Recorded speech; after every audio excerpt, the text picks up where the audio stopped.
Dr. Eric Kelly III and a host of phenomenal speakers from all around the globe for this 7-day virtual event that you don't want to miss.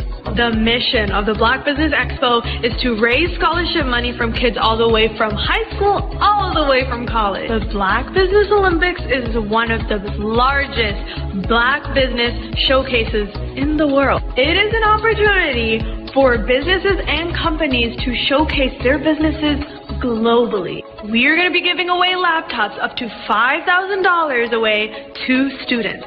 Again, I'm Olivia Appleberry, the founder of 2 Cents Finance and one of the speakers for the expo. I am so excited to see you there. For more info, go to www.blackbusinessexpousa.com or call 919-308-9090 and hope to see you there.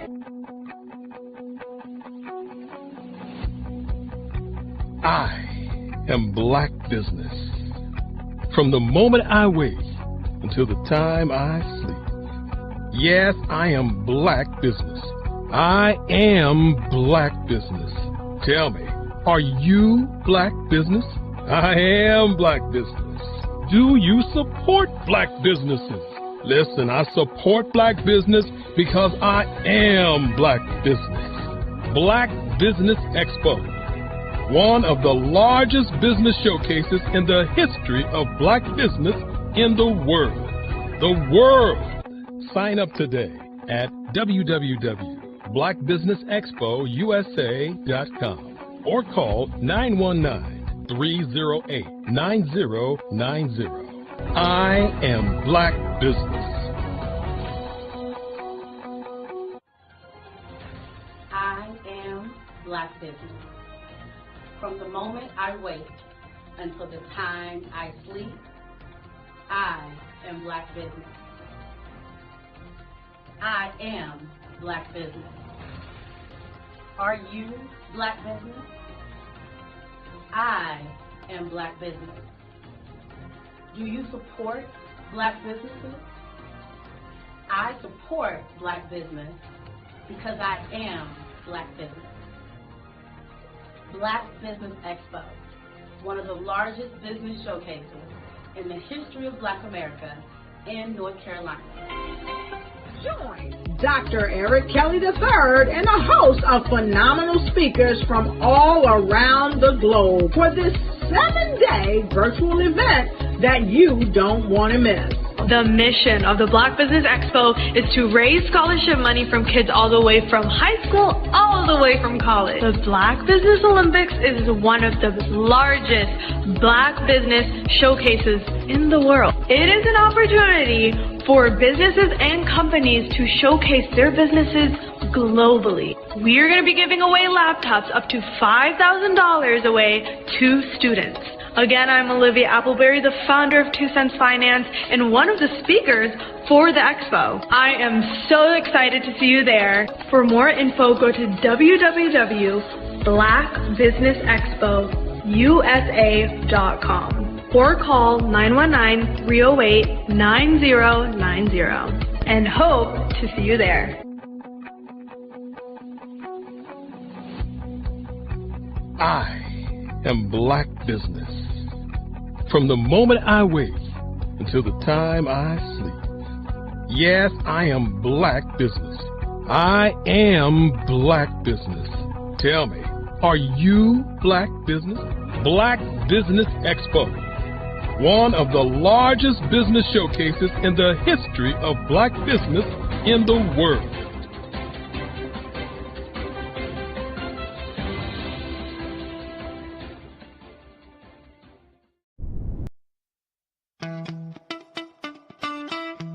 How many times have you been asked to help someone you didn't even know, a student, a business entrepreneur, or did you ever even ask, where did they end up? That business, that friend, that entrepreneur.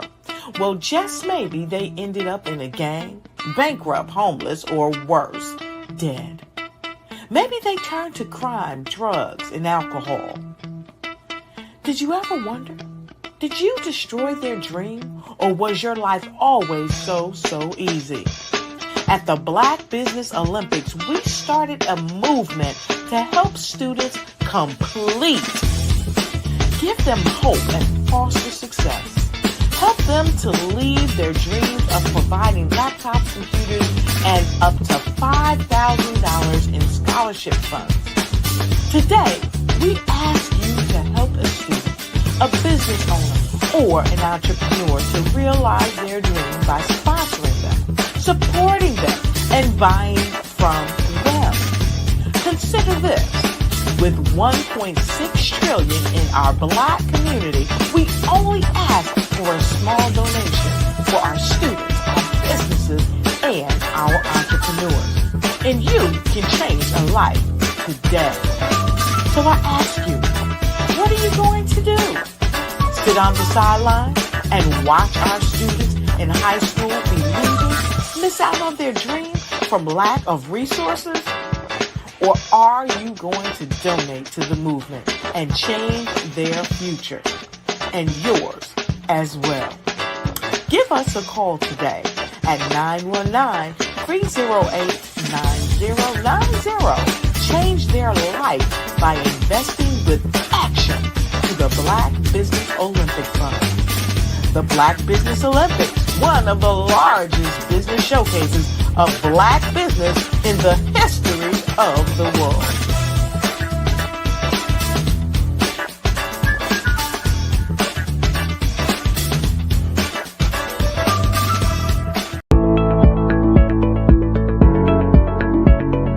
Prepare for what's coming and dominate in economic winter. Stand strong and thrive by showcasing your great products and services globally through the Black Business Network and Black Business Olympics. The Black Business Network has showcased over 2,000 companies with over $7 billion in sales each year. Over 10 million attendees have viewed the rebroadcast each month. Through the Black Business Olympics, unique styles of business training and mentoring are turning students into business owners and entrepreneurial warriors who will dominate in any economy. Gain the ultimate advantage of the Black Business Olympics, 7 days of unbelievable topics and speakers speaking around the globe. Donate your time and experience to provide expertise and scholarships to students worldwide and change the world. Now, more than ever, new insights, tools, strategies, and capabilities are needed. This is your chance for a major presentation to the world. Fill out the form and join the more than 2,000 speakers who have presented to over 200 countries. Join the Black Business Network streaming live into the Metaverse, STEM City, Black Multiverse Enterprises, Hulu, Amazon, YouTube, iHeartRadio, Apple, Facebook, LinkedIn, Pod TV, IBM TV, Spotify, and Google Podcasts. Sign up today. Spaces are limited, and we will see you there.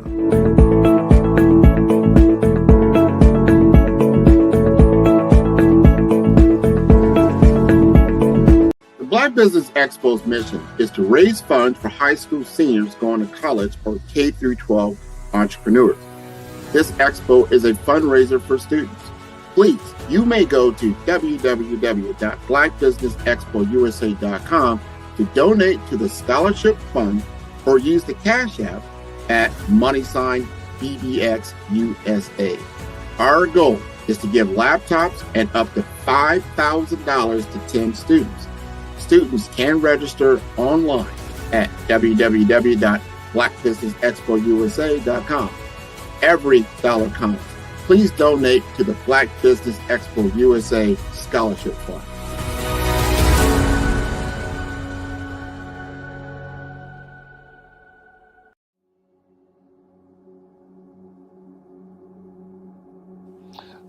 I was born and raised in southeastern West Virginia, the coal fields. My father was an AME minister.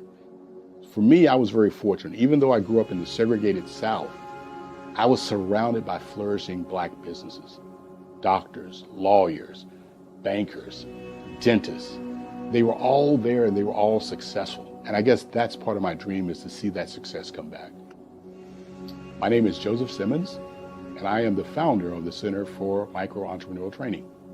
We have this moment in time where we can change the trajectory of people. And our focus is on women, Black and brown entrepreneurs, and their access to capital, their ability to build thriving businesses, the ability to employ people.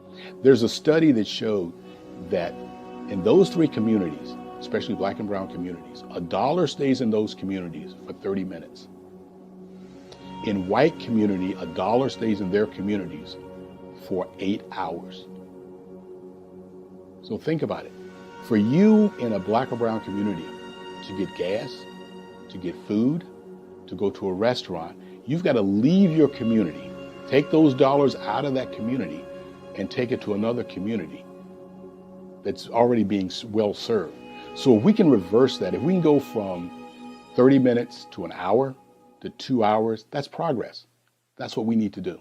I was with SCORE, and then in May of 2020, of course, the events happened in regards to the murder of George Floyd. The other thing that I was experiencing was the denials of federal funds for small businesses. And it revolved around one thing. These businesses were not being prepared for grants and for government programs. And I came up with the idea for the Center for Micro-Entrepreneurial based off those two things. Morgan Stanley had a report out in 2020, first quarter, and it talked about there were 3 groups that were massively devastated by COVID-19 on their business. That was 1, women, number 2, Black, and number 3, brown entrepreneurs. The research showed that they had less cash on hand, they had less opportunity to go into a bank and get money, and they were very dependent on family and friends to keep their business up and running. If we can focus on those 3 groups, then we can have a dramatic impact on our communities. Really, the focus is on 3 areas. And those 3 areas are 1, the people, number 2, the courses, and number 3, a support network. Here at CMAT, we will provide you with the fundamentals for generational success. And you will be creating a vibrant community by attending our 5-day immersive training course.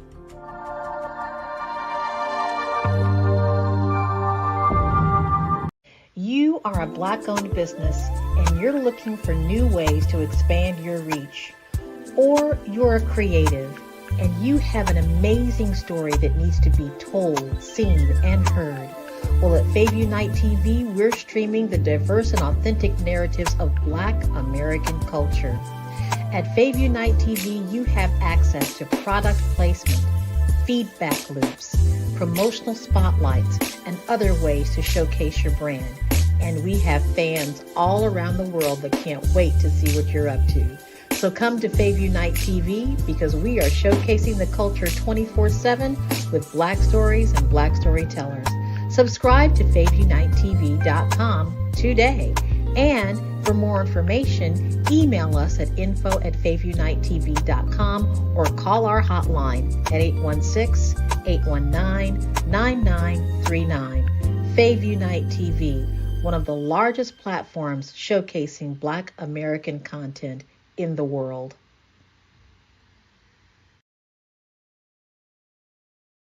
I was born in a little village on the island of Haiti. Many deadly diseases pounded me. It is as if they were on a mission to end my existence on this earth. I refused to give up. In 1983, I left Haiti and came to the United States of America. And I came with $5, 2 shirts. I didn't speak in English. I came to Atlanta. I got a job. I was a doorman. I was a doorman with a dream. What I used to come on stage. I'd rehearse this moment that I'm standing in front of you. That's the power of a dream. Maybe today is the day you begin acting as if you already have it. And then step out with full force. Take a risk. No condition is permanent. Don't let your situation distract you. You are chosen. You are called. You are born for a purpose in this life.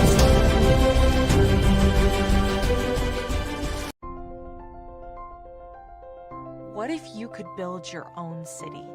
A place where every child can find nurturing people to help them achieve their full potential. A place where every adult can access job training support. Where health education is abundant. Where social justice ruled the land. A place without limitations. Welcome. You have arrived at STEM City USA. It is what every city should be. A safe and trusted community where you find people and resources to help you become everything you are and beyond. STEM City is unlike anything you have ever experienced. It is a digital twin of the world around you, only better. STEM City is about energy and soul renewal. It is more than a digital world. You can almost feel the power of live cultural events, music, and theater. STEM City promises a better future for children with caring mentors and hands-on activities with dedicated tutors to support our youth. STEM City is your passport to a healthy lifestyle with weekly events addressing our community's many issues. STEM City is your financial well-being with helpful information on wealth management, career advancement, job training, and so much more. STEM City is the community you deserve.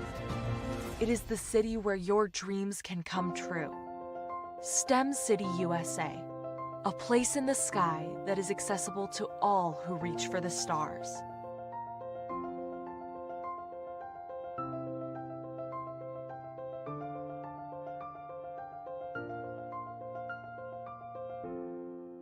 Artist to me is a creative expression of something from nothing. You know, it explodes onto the canvas, or it explodes on in my work.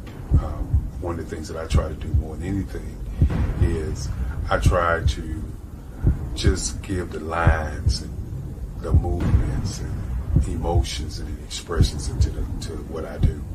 Art really means to me a chance to express how I feel deep down inside. Most of my art begins as a thought that I might have, you know, whether it's sports, whether it's history, whether it's a woman or a man. It pretty much starts as an idea of thought before I get into the actual image of what I'm going to draw. I do a lot of historical pieces. I was a history minor in college, and I love to do history pieces. And a lot of times I'm thinking about history, and then I try to make that history impact you as you look at it. That's one of the reasons I do pictures so large. People ask me, why do I do the pictures so big? And I tell them, I want the piece to impact them as they're looking at it. To kind of dominate them, dominate their space. And most of my pieces I try to do off page. I don't try to do anything that's going to be in those four corners or in a square. And I want your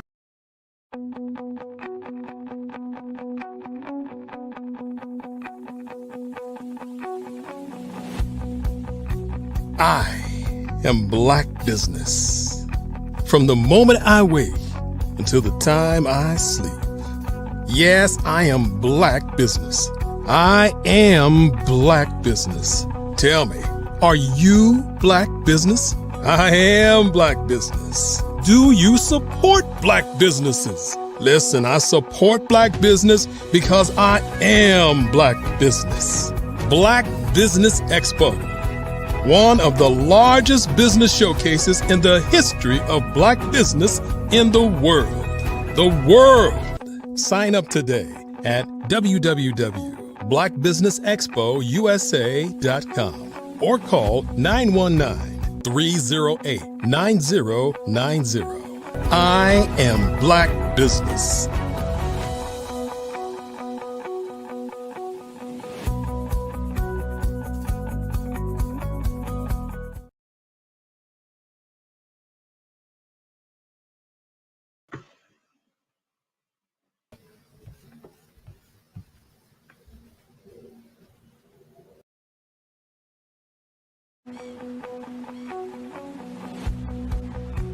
I am Black Business.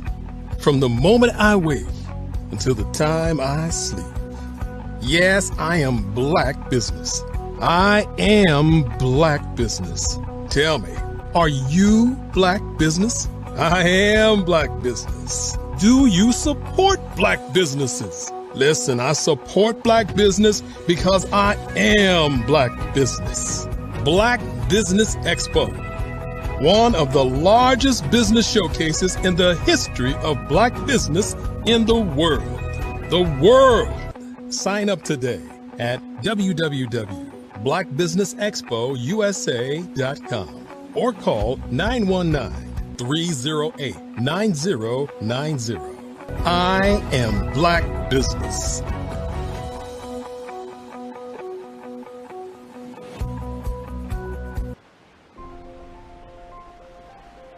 What if you could build your own city? A place where every child can find nurturing people to help them achieve their full potential. A place where every adult can access job training support, where health education is abundant, where social justice ruled the land. A place without limitations. Welcome. You have arrived at STEM City USA. It is what every city should be. A safe and trusted community where you find people and resources to help you become everything you are and beyond. STEM City is unlike anything you have ever experienced. It is a digital twin of the world around you, only better. STEM City is about energy and soul renewal. It is more than a digital world. You can almost feel the power of live cultural events, music, and theater. STEM City promises a better future for children with caring mentors and hands-on activities with dedicated tutors to support our youth. STEM City is your passport to a healthy lifestyle with weekly events addressing our community's many issues. STEM City is your financial well-being with helpful information on wealth management, career advancement, job training, and so much more. STEM City is the community you deserve. It is the city where your dreams can come true. STEM City USA, a place in the sky that is accessible to all who reach for the stars.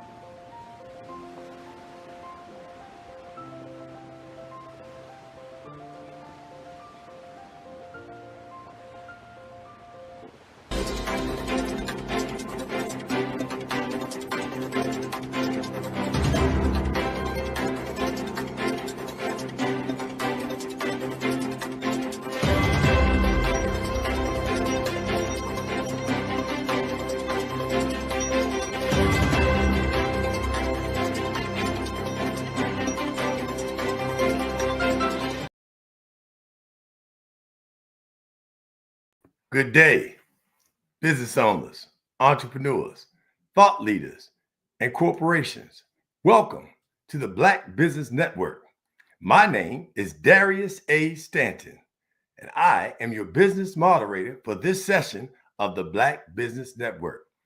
The Black Business Network is a 24-hour business network showcasing Black businesses, business owners, entrepreneurs, and thought leaders worldwide. We have speakers from North Carolina, London, Singapore, Africa, Japan, and cities all over the world and the United States. The Black Business Network is a global community sharing business knowledge to empower, inspire, and educate businesses about business. We are with today Miss Nikki Curry, who's a renowned brand visibility and public relations strategist. Nikki is also a talent booker, a speaker, and dedicated to amplifying the voices of solopreneurs. Nikki Curry is recognized for her strategic leadership abilities and her insights. Her clients have been featured in Forbes magazine, MSN, Bloomberg, Yahoo Finance, and other national news media and such as ABC, NBC, CBS, as well as nationally syndicated radio shows and podcasts. As the principal owner of the Image Brand Company, LLC, and Nikki Curry Media Division for over 20 years, she's mastered result-driven publicity. She uses proven high quality and visibility public publicity strategies to help clients feel secure, confident, prepared, professional, and winners. Ladies and gentlemen, meet Nikki Curry. Hello. Good afternoon. How are you, Mr. Darius? I am all pumped up and ready to go because I got Nikki Curry Media on our show. All right. I know we're going to have a good old time together. Looking forward to it. Listen, with a resume and a bio such as yours, working with you is not only an honor, but it's far from a chore. I'm just excited about the fact that, we have someone with such brilliance in the space that you're in, and the fact that you really take pride and energy and enthusiasm in promoting and assisting other people to have their voices heard. I appreciate that. Likewise, ditto. I appreciate being here with you, as well as being a part of the Black Business Network and Black Business Olympics. It is truly an honor to sit in this seat. Everyone doesn't get this honor, so I'm really honored to be here. Well, the seat that you're in, I'm glad you said that, because the seat you're in is an honor, and I'm honored to be here as well to support the Black Business Network, especially because of what we do for children. The Black Business Network's focus is to make sure that we provide scholarships for high school and college students, and to make sure that we provide technology, laptops for young people to be able to get to the next level using technology today at the highest level. So thank you all that are watching, and please make sure that you contribute. Go online to the Black Business Network, blackbusinessexpousa.com, and donate now. So the hot seat. So this is called a fireside chat. And we have literally, all right now, 20 questions that we're going to fire at you, and you're going to fire back at us those answers that are going to help businesses understand what it is that they can be doing to really raise their profile and be at the top of their game from a publicity perspective. Is that all right? That's fine with me. Let's get it. So you've created what's called a visibility framework. And in your visibility framework, you have 4 different categories. And we're going to tap into each one of those. And so if anybody is watching without a pen or paper, we need you to get your pen and your paper right now, and you'll be able to hear the answers. When I start the question, you should be rolling, making sure that you're taking these notes, because you may not get this free opportunity until you watch the next show that Nikki Curry comes on the Black Business Network, which is why the Black Business Network has so much value. So let's get to work. All right. The first area is in your personal and professional journey. So what's one defining moment in your career that's changed everything, Nikki?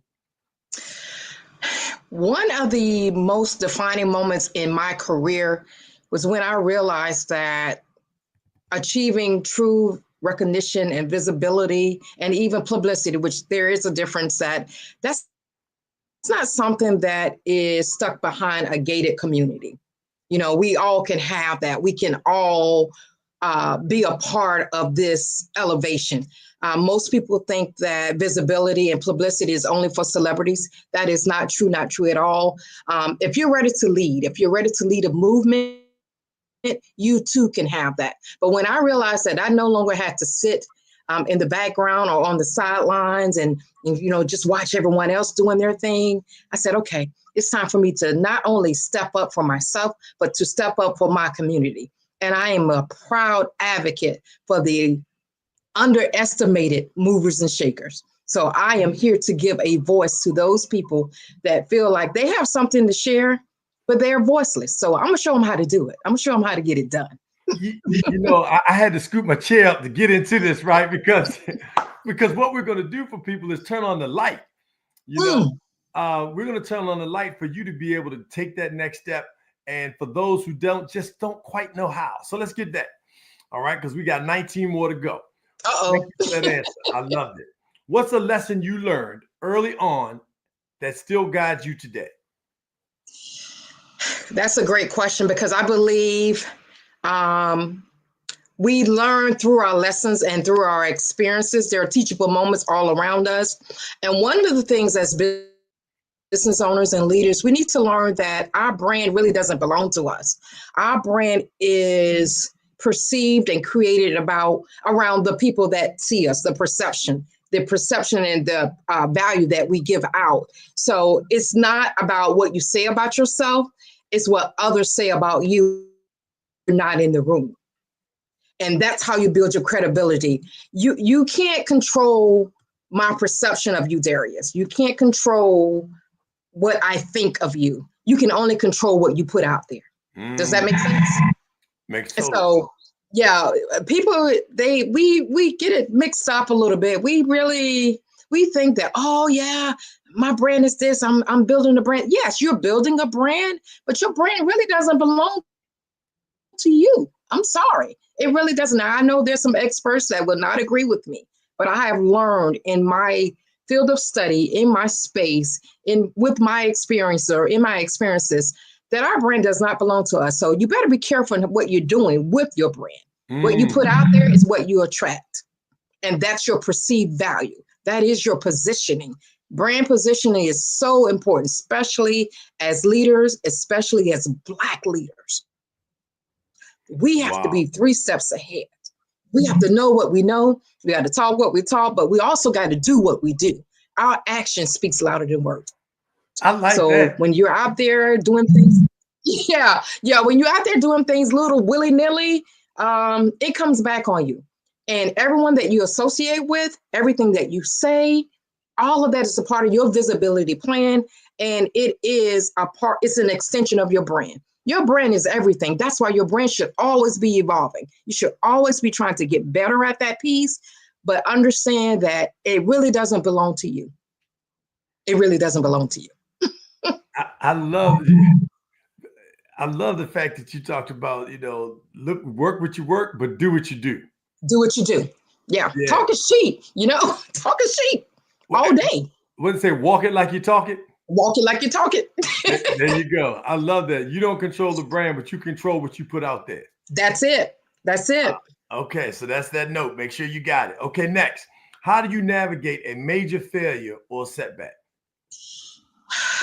Man, setbacks is a part of the territory. It is a part of the business piece, the landscape. I've been a part of businesses that didn't work out. I mean, I've done everything. I used to own a shoe company. And the business model was set up like Mary Kay. We used to do home-based shoe parties. And I made a lot of money. This is even when I was in corporate America. I would go to work every day, 9 to 5, build relationships there, and sell my shoes, clothing, and all of that stuff in my image brand services on the side. Made money on both platforms. But I've had things that didn't work out. I had things that did work out. I had opportunities to slip away. Let me correct that. Opportunities never really slip away. They're just passed on to someone else. Got it. Opportunities never, you don't really miss opportunities. They're just passed on to someone else. And I have experienced that firsthand, especially with this visibility thing. But it has taught me how to navigate, rejection, turn into redirection. And I'm telling you, my failures, I will fail fast. I will fail 80% of the time, but that 20% that's where the magic lies. So that's how I've overcome, setbacks and failures. Wow. Thank you so much for that. Because we all go through those peaks and valleys. Right. And so we need to be able to know how to navigate, through those peaks and valleys. And that is some excellent advice. So speaking of advice, what's the best advice you've ever received and from whom? That's a tall order there, because even though I've had the opportunity to work with some amazing people, coaches, mentors, I would never go without a coach. I would never go without an advisor. I'm a part of several masterminds for different visibility, all those things, and some of my mentors and coach. But I would say the best advice I received is from my mother and my sister. I just lost my mother not too long ago. And I grew up around the concept of being the best that you can be. Don't be perfect, but being the best that you can be. And remember to lead with love. So that's why people call me a servant leader. I own that. I claim that.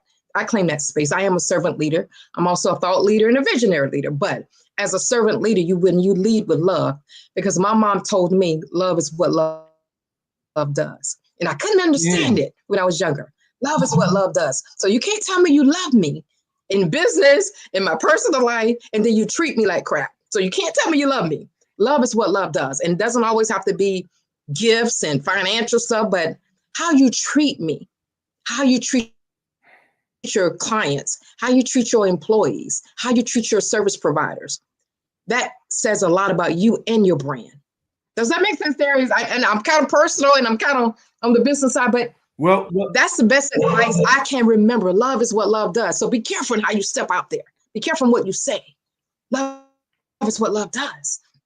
Well, Nikki, it makes total sense to me because our company, the Stanton Group, we really focus in when using the win-win-win model. One of the things that we have is a common pillar.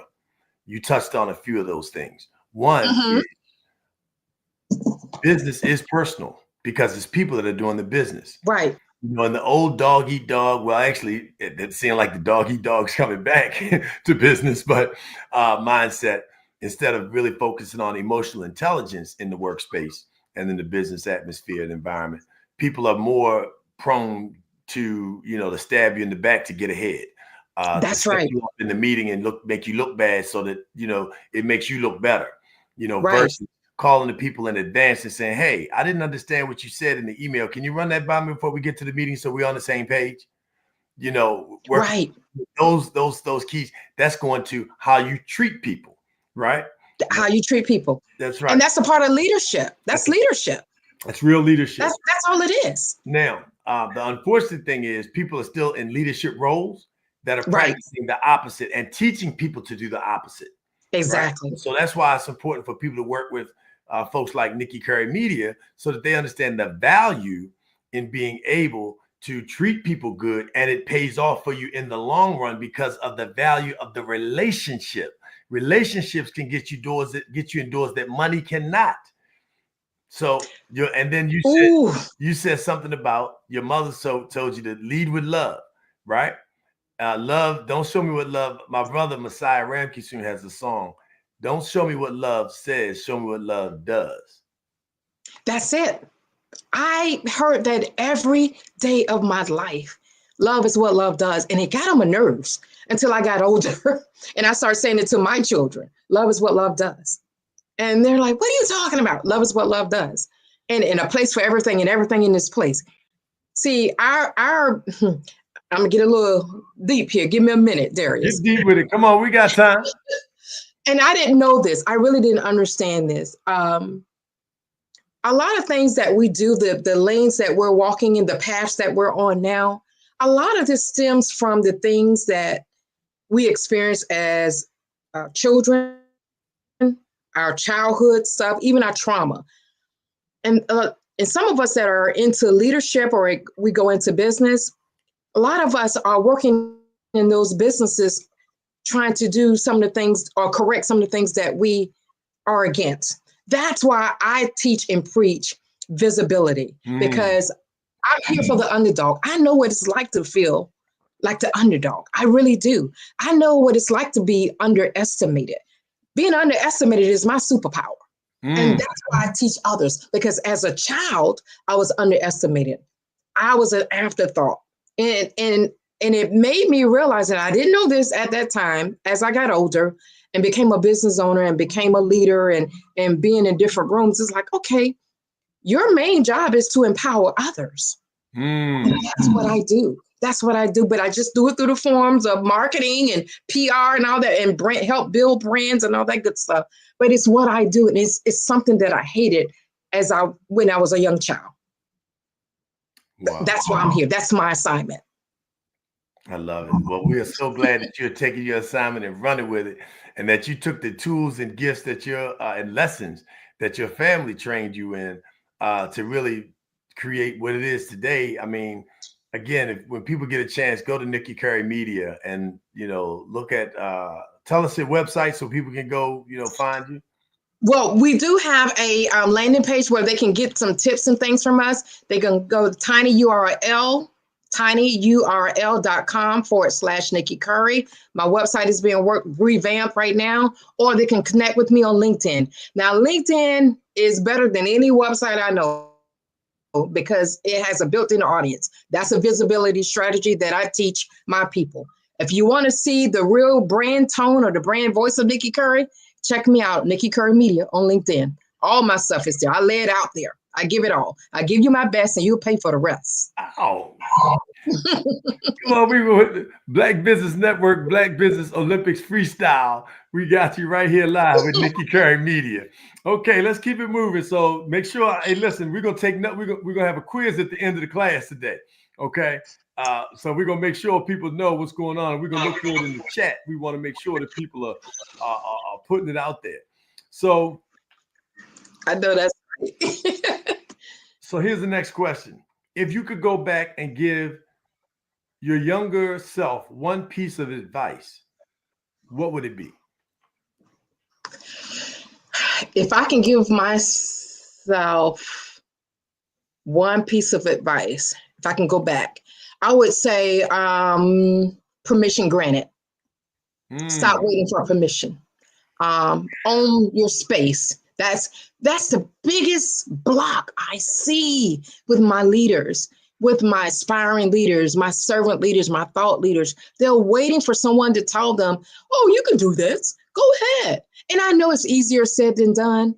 But again, I am here for the underestimated underdog, for the movers and shakers. They have a message and their message will be heard. If I have anything to do with it, their message will be heard. Yeah, but that's the advice I would give myself. Own your space, girl. Get out there. Do it. Stop sitting on the sidelines. Get in the game. Carry the ball. Because the hurt ones play stronger, right? The hurt ones, we always playing. No matter what's going on in our lives, we got to get out there and do our thing. That's a part of our assignment. I love it. I love it.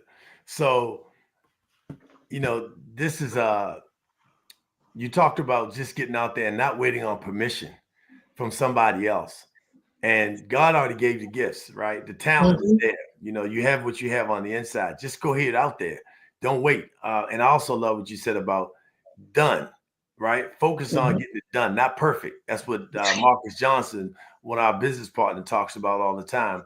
Don't focus on perfect. Focus on done. Just get it done. Right. Okay, so now we started off with the first 5 questions, and the first 5 were personal and professional journey. Now we're going to jump into the next level on your visibility framework, and that is leadership and visibility. So here we go. How do you balance being visible while staying authentic? How do you balance being visible while staying authentic? I'm going to say the first thing I do, and I recommend to my clients, shift your mindset.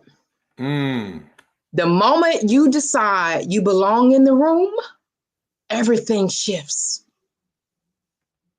But you have to make that decision first. Everything starts with the decision. And then you also have to realize that visibility is not about just being seen, performing. You're not a performing seal, none of that. It's about showing up with your purpose, stepping into your assignment, going for your wins, and don't be afraid to clap for others. See, there's a saying out there that says, I will clap for others until it's my turn. That's me. I will clap for you. I will motivate you. I will push you. I will put your name in rooms that you don't even know about. I teach a professional development program. I'm one of the teachers or one of the leaders, and we teach our 30 minority women in this program that you need 3 people in your life. There are 3 roles, and this goes for any leader, any business owner, all of that. You need 3 people to be in your corner. That's a coach, that's a mentor, and a sponsor. And there is a difference. There is a difference. That sponsor, I'm all 3, right? But that sponsor is that person that's putting your name in rooms that you don't even know about. Black Business Network has put my name in rooms. People I didn't even know. They knew me. Black Business Olympics has put me on stages I didn't know about. And I book speakers all around the world. This is my stage. I sell shine, create shine, build shine. But Black Business Network has put me in front of people. This global network is my sponsor. Dr. Eric Kelly is my sponsor and my mentor. He doesn't know it yet. My mentor and my coach. That's what we need. Again, like I said earlier, I would never go without someone to tell me, guide me. I'm coachable. I don't care how long I've been in business. I don't know everything. I don't know everything. I'm always open to coaching. So break down the difference for me, if you will, of a sponsor, and then the coach, and then the mentor. Okay. So the mentor is there. The mentor is not there to be your best friend, right? That's not their assignment. The mentor is there to provide correction for you, to tell you the hard stuff, to show you where to go. Similar to a coach, but the mentor is like, okay, you're going to do it like this. No, what's your thoughts on this? The mentor is going to make you think more. The coach is going to give you a little guidelines. It's going to give you that perspective, practical usage. The coach will do that. But like I said, that sponsor is your top of mind. Again, that's branding. You're top of mind. Hey, you need this? Oh, let me introduce you to Nikki Curry. Oh, you need that? Let me introduce you to Mr. Darius Stanton. Here's why you need to meet Mr. Darius. That's what a sponsor does. And they do it without hesitation. A good sponsor would do it because they know you deserve it. Okay? You're just waiting to lead. Does that make sense? That makes total sense. Okay. Yeah. A coach, a mentor, and a sponsor. I teach this. I have a 12-week program, a part of a 12-week program that we teach this to 30 minority women, low to moderate income women. They have been selected, handpicked by me and a few other members to be a part of this program. And we pay them to go through this professional development. Once they go through this, they understand. They understand I am now a leader. It's a leadership program. And you understand the value. I learned too. You say that again? And I learned too. I learned along with them. Yeah. Well, you understand the value of being an open system, because open systems give energy and they exchange and they take energy. It's the energy exchange. Closed systems either totally take or totally give. Right? And closed systems die. And so you understand the value of the win-win-win because of the fact that you are actually pouring into somebody else, understanding that if I see this business that has potential and they grow, when I need something, I can go back to them. But if I'm the only one winning, I can't. Who do I go to? Right. You know, so the value of pouring into people and actually paying them so they can understand it. Oh, it number one, it pays to learn. That's it right there. It's a tangible asset. I'm paying you to learn. Oh, it pays to learn. It pays to read. It pays to do my research. It pays to do my homework. It pays to study subjects that I want to get into in business and not just jump into it and think because I got the gift for gab or because I know some people or because I did this, but really study people who are in the craft and really understand. By the way, I got that from our coach, Dr. Kelly. Right. And my mother and a host of other people, but I always love to give credit where credit is due. Me too. Why you want to tune into the Black Business Network because of that. Excellent point. So now let's go to the next question. what strategies have helped you build credibility in your industry? Like you just said, first, shifting my mindset. I had to shift my mindset because I can't teach others what to do, how to elevate their platforms, how to create an executive presence, how to be a thought leader, how to be a subject matter expert or a person of authority until I shift my mindset. I'm so used to working behind the scenes. I'm so used to pushing and encouraging others that I decided a while ago that now it's for my time to step up and lead from in front of the room. And what I mean by that is to educate. It's not so much about being seen, look at me, look at me. I don't care anything about that. Never have, never will. But it's about, I want to be able to help more people. But in order for me to help more people, they have to know I exist. They have to know I exist. I got to walk my walk, talk my talk, because activity breeds activity. So some of the strategies that have helped me and helped my clients build credibility within their industries, because people don't know they exist, making them or showing them how to find their unique value, showing them how to create a plan, a visibility plan to increase their credibility, because it's not a cookie cutter process. What may work for you, Darius, may not work for me. It may not work for me. So you have to know, you have to build your visibility and your credibility based on your strengths, based on your own terms. You can't do what Mary, Jane, and Joe is doing over here. You got to build your own platform based on you, your expertise, and know your strengths and know your weaknesses. So that's important. I teach them how to leverage media. I teach them how to get with reputable organizations. Who you associate with says a lot about you. It's an extension of your brand. It really is. I teach them about messaging, how to be consistent in their messaging. Your messaging is a part of branding. And I keep going back to branding because you can't have visibility, you can't have publicity without effective branding, right? I don't care how many websites you got, landing pages you have, social media channels you have, but if your brand is messed up offline, it's going to be messed up online. See what I'm saying? So your messaging, the three main important factors of branding, effective branding, is your image, the way you show up. Think about the way you show up. If you show up every time you are out in the public, because your public is everywhere, your public is watching you. If you think about, what's his name, Steve Jobs, he would show up in the black shirt, black t-shirt.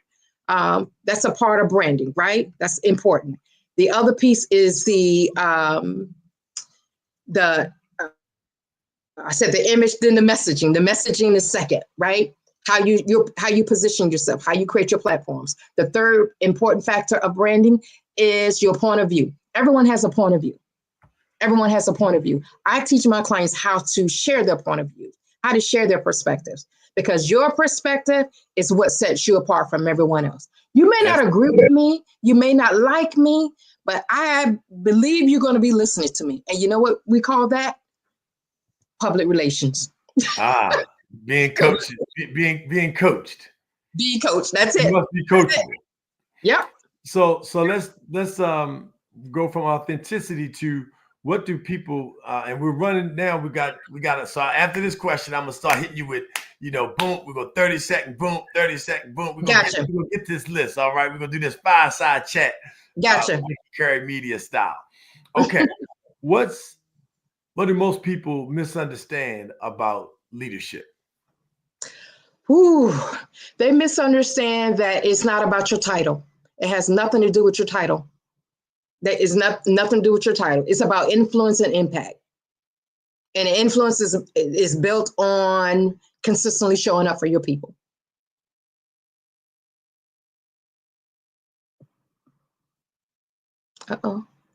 Next question. What's the difference between being an expert and being seen as one? Everybody want to call themselves an expert, but they will be the SME. They got that on a resume. I'm a thought leader. What makes the difference? The difference is an expert has knowledge, a visible expert has impact. That's the difference. The difference is in positioning, storytelling, and strategic visibility. This visibility thing has to be strategic. If you want to be an effective leader, it needs to be strategic. You can't be out here willy-nilly. That's my 30 seconds. Wow. Okay, great. I got it. What strategies have helped you build credibility in your industry? Like I said earlier, leveraging media, right mindset, aligning with the right organizations, attaching my name to the right people, the right causes, being effective, walking my walk, talk my talk. One day we need to come back and talk to our Black Business Network about cause-related marketing. That's a whole show in itself. But would you agree? Absolutely. Absolutely. So, and it's speaking to exactly what you just talked about, correct? Correct. So look it up. But if you want deeper, go to Nikki Curry Media to her LinkedIn page, and she will work with you on how to take that cause-related marketing and help your business go to the next level. Okay. Next question. What's a visibility mistake you've seen leaders make too often in public?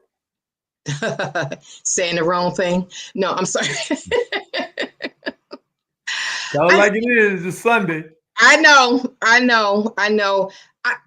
gonna switch gears because I've been asked that before.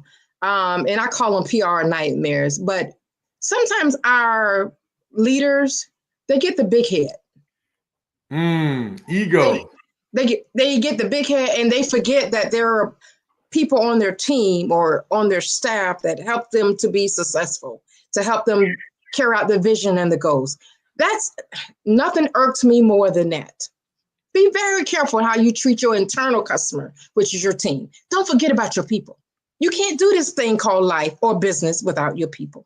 Speaking of one of our coaches, rest in peace, Mr. Cecil C. Burton. I was writing a letter to a housing authority about a program that they cut that was really seeing like tremendous results with young people. And I read the letter to him and he called me champ. Words have power. He said, champ. He said, great letter. He said, but I want you to change one word. I said, what's that? And he said, in addition to changing it, from now on, I want you to use this word in place of I, and that's we. That's it. That's it. And he said, when you write that letter, they don't know if that we is 10 people or one person, 25 people. They don't know how many people we is. But he said, the other thing you're doing is you're giving credit to the people that help you get to where you are. And the people that are helping you will feel so much better and more inspired to do more for you. They already go through the fire for you, but they'll go through the winter, the summer, the spring, and the fall if they know that you really have their best interests at heart as well. Absolutely. If you're already in the role of manager, director, CEO, business owner, entrepreneur, founder, why wouldn't you give someone who developed the PowerPoint or developed the report, give them the credit? And oh, by the way, let them present it. Give them the feedback so they can present more. So people see, and don't you know, when people do business internationally, they have 6, 7, 8 people on one side of the table and 6, 7, 8 people on the other, because they don't want to just see one person, because they know that one person doesn't have the capacity to bring scale to the playground. That's it. That's it. And if you think you did it all yourself, good luck with that, because you can't do it all yourself. I don't care if you have a team of 1, 3, or 0. You still need others to support you. We're not well versed in 100% of 100 subjects. There's no way we know everything about everything. We're not eBay trying to be all things to all people. We can't be eBay, the eBay syndrome. That's what I call it. Stop trying to be all things to all people. Give people the recognition that they deserve. They may not want a pat on the back or the accolades and all of that, but people like to reflect their work. They like to see their results. We're human beings. So treat us the way we would want to be treated. I don't care how many titles you have, how many acronyms and letters behind your name. You put your pants on one leg at a time and treat people as such. I love it. Listen, I'll tell you, better have your homework. We better have your homework. All right, we're doing good. So let's keep it moving. How did you gain confidence as a storyteller and a public speaker? Whew. For me personally, I've always been able to communicate. My background is in business and communication, but I was a quiet leader or the quiet communicator. I would sit back and watch and observe everyone else. And then I would bring things to the table to fight for the underdog. Remember, I said I'm here for the underestimated, the underdogs of the world. And it taught me that I can no longer sit quiet. If I'm going to right some of these wrongs, I got to learn how to speak up. And especially in corporate, being the first African-American in my department, had to change my name, had to do a little code switching. I had to learn how to speak up and advocate, not only for myself, but for others. I'll tell you that story one day, how, well, I'm going to say it. Nikki Kerr is not my government name, but it's a name that I had to adapt in the environment that I was in corporate America. Wow. And became one of the top people in the advertising world in that particular industry, in that particular field. So that's a whole nother talk show there. Hey, well, look, we would definitely, you know, the Black Business Network is 24/7, 365. You see it 24 hours. So we're working to get that. So we're going to have time to hear that story from Nikki Curry Media. So speaking of confidence, I appreciate that. What makes a speech or a talk truly memorable?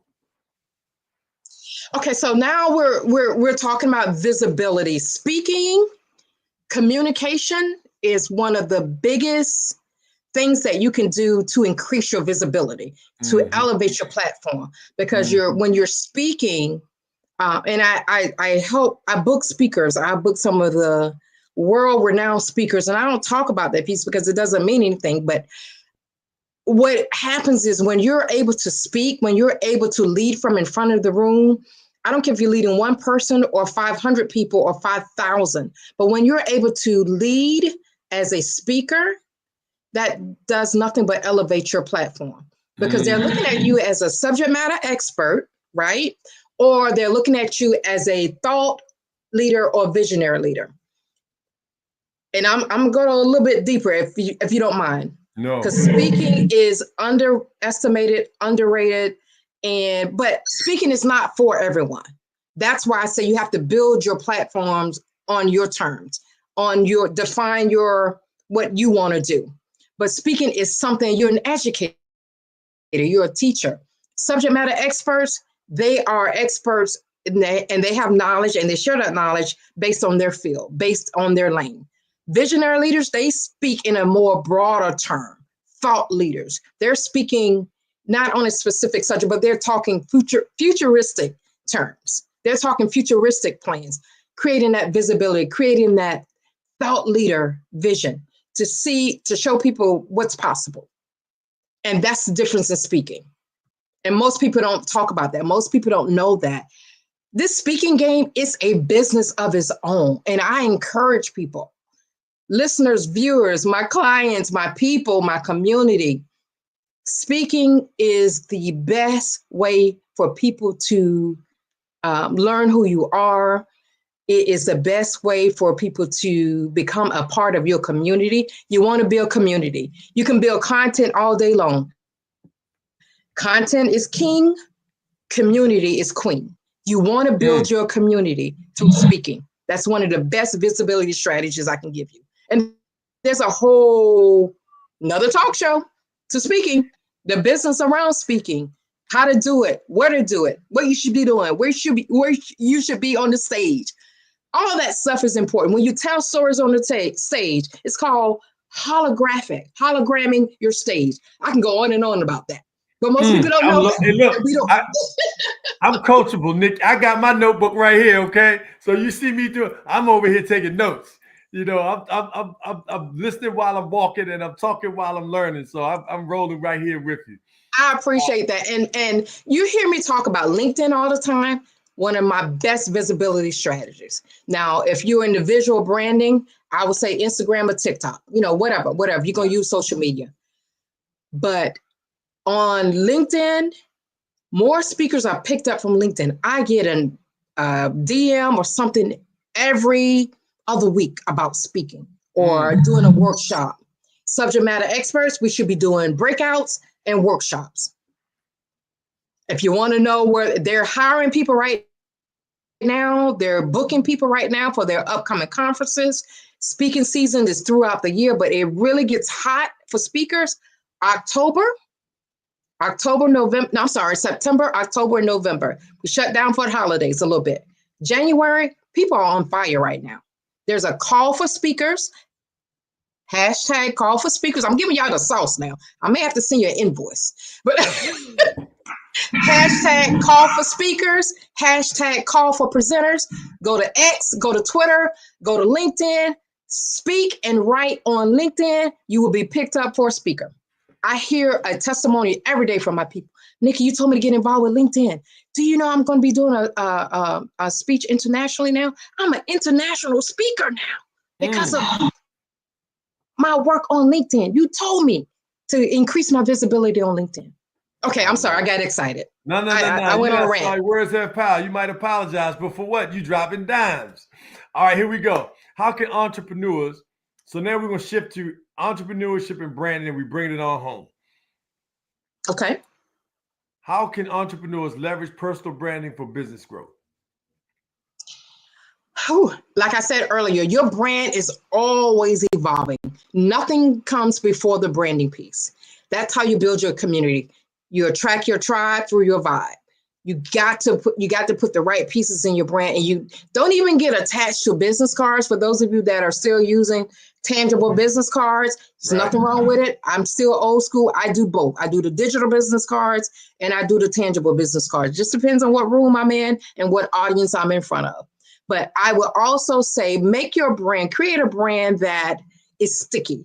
Create a brand that people would love to be a part of. Create a brand that just automatically draws your people to you.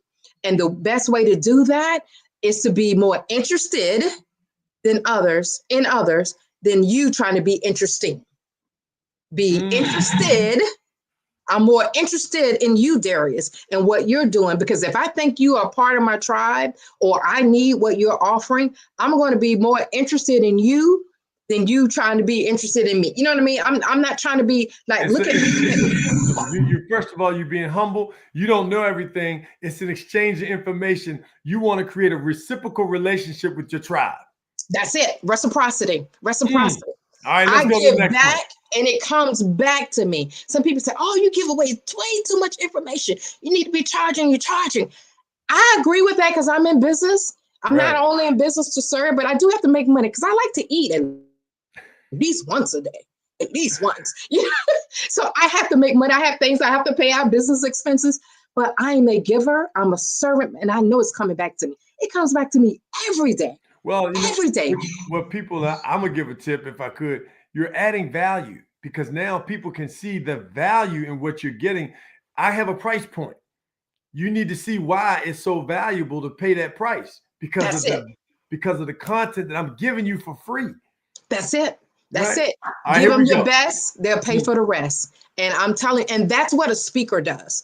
A speaker, if you're using speaking as your visibility strategy, you got to give them something of substance. When I'm working with organizers, event planners, and media planners, and meeting planners, and all that stuff, booking people for radio, TV, magazine, whatever, I ask them specific questions. What is the outcome? What are the results you would like to see? Because they're not going to stroke your check as a speaker. They're not going to put you on their platform, their vetted platform, and if you can't deliver results. You got to go in as an educator and a teacher. Workshops, breakouts, you're doing a specific topic, subject. Visionary leaders, your keynote. Right. Got it. I'm giving you the sauce, Darius. I wasn't planning to do this. As fast as I'm picking it up fast. You putting it down. I'm putting it down. I'm picking it up. All right, here we go. Last three. What's an underrated strategy for getting media attention? underrated strategy is low-hanging fruit. Again, I teach this. There's a in the media world, media relations, the media is always looking for content. You heard me say, content is king, community is queen. They come to people like me, but they rather come to people like you, the business leader, the thought leader, the person that's doing something, nonprofit leader. They rather come to you and get a story. And there's always a story to be told. And one of the low-hanging fruits, undervalued strategy is using the national awareness calendars. If you go to nationaltoday.com, there's a holiday, awareness day, something every single day, National Donut Day. I bet you if you go to nationaltoday.com, what is this, February the 2nd? There's a date for something. There's something going on. There's a day out there. National Rubber Duck Day. Go to Google. You'll see something that's trending. Go to Twitter or X, formerly Twitter. You'll see something trending. They're looking for that content. They build their content around awareness and awareness days and holidays. Did I answer your question? Yes, you did, as always. What's the secret? Here, our last two, we bring it in. What's the secret to staying relevant in a crowded industry? I think I might have, you think you might have shared part of it, but I'm going to let you say it, and then I'm going to see if I got it right. I'm going to write it down, make sure I keep myself on. and I have a couple of answers to that, but I'm gonna give you a quick answer. I don't care how many people are in your space. I don't care how many people are doing what you're doing. They're not you. They're not you. And again, you attract your vibe by being authentic, by being genuine, by being you. I know 5 million, quazillion, that's that Medea math, but I know 100,000 people. I'm in a mastermind group with 20,000 people that's in the same space that I'm in. Media, PR, agents, managers, Hollywood, celebrities, publications, editors, 20,000, but we still depend on each other. We still celebrate each other. In other words, we still do what we do because there's only one Nikki Curry, and I'm not worried about what other people are doing. I'm not, because my people are going to come to me. The underestimated movers and shakers, they know I got their back. And you don't have to be a celebrity to be in my camp. I know that's right. Well, I'm signing up. Where can I find? I want to be in the Nikki Curry camp today. I'm sign me up for the Nikki Curry camp. All right. What's next for you, and what legacy do you want to leave behind? This is it. This is over. After that, we running, and you all going to come up with our next speaker who is out of this world. If you thought Nikki Curry Media is phenomenal, you are right. And so is our next speaker. But Nikki, so what's next for you, and what legacy do you want to leave behind? That's a heavy question, and I don't want to get emotional about it, but it's something that's been coming up in my space for a long time, and that's expanding my impact. That's the legacy I want to leave. Let the work I've done speak for me in my personal life and my professional life. Again, I'm not trying to be the best and the celebrity and all of that. I just want to be that impactful person. I want someone to say, if it wasn't for Nikki Curry, or Nikki Curry showed me how I can step into my greatness and own my greatness, and now I'm doing it, and I thank her for it. That's all I want. Listen, the impact. That's it.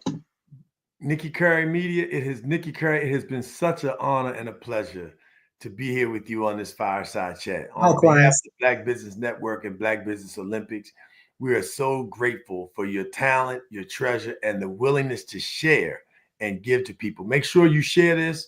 Make sure you write these down. Go back and review it again and get the notes. Make sure you like it, because we're making sure that young people benefit from scholarships, and we're making sure they benefit from laptops here on the Black Business Network. Nikki Curry Media, thank you so much for joining us. And genius is coming, and we'll see you on the other side.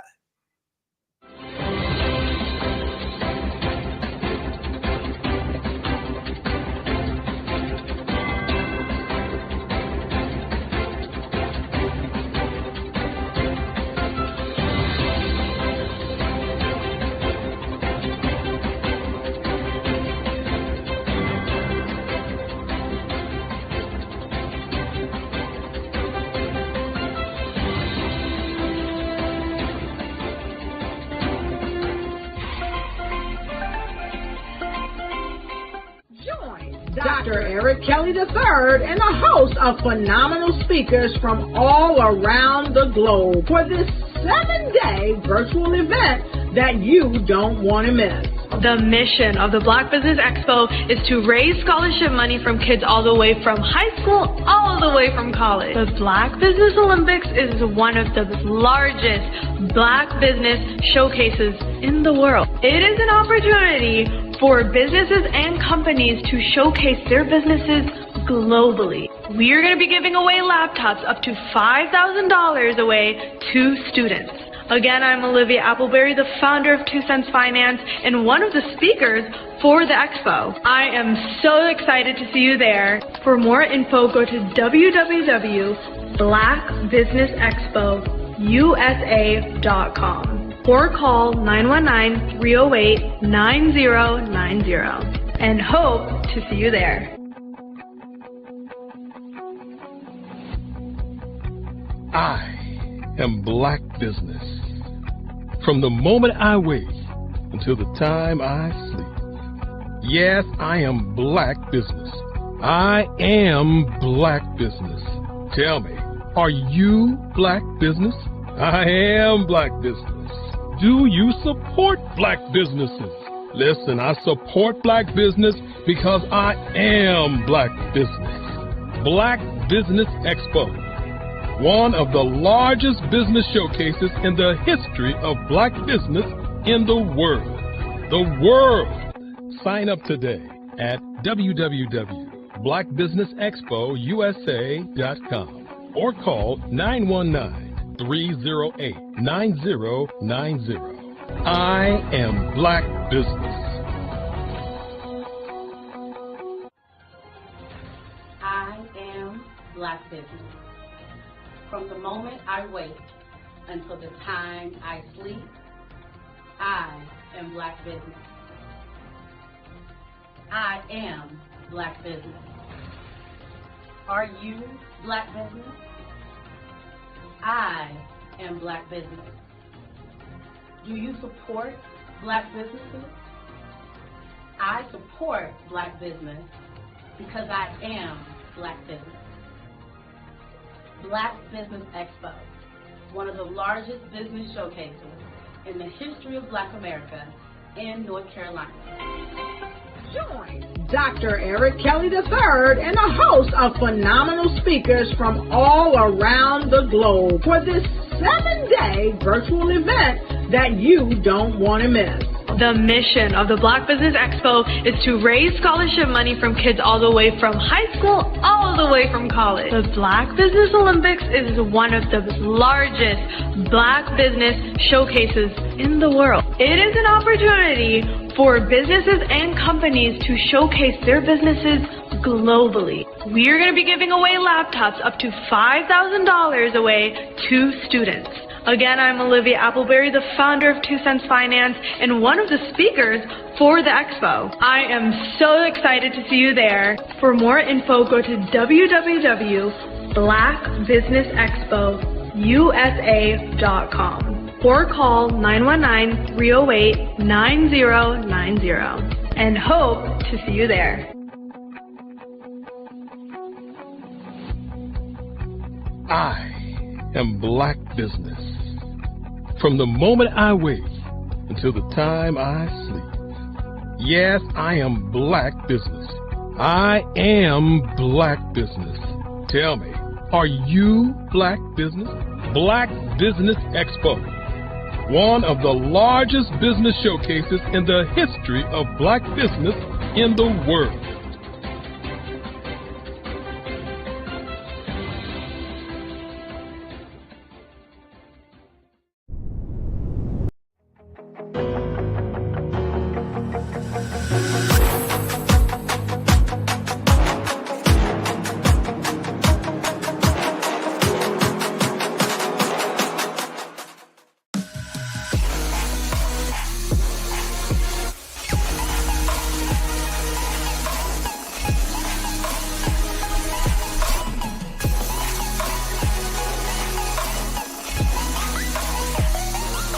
Sometimes you got to hear the news from the Black perspective, and more specifically, Black publishers. And that's exactly why you have to download the HeyTie app, the largest mobile app delivering breaking news, videos, and podcasts from 200 of your favorite Black publishers. Yes, 200 Black publishers delivering news as it happens, literally all in one app. Go to HAYTI.com or download the app in the Google Play Store or Apple App Store. It's completely free, along with information that you can trust, so go check them out. Did you know women represent just 3% of Fortune 500 CEOs and less than 15% of corporate executives at top companies worldwide?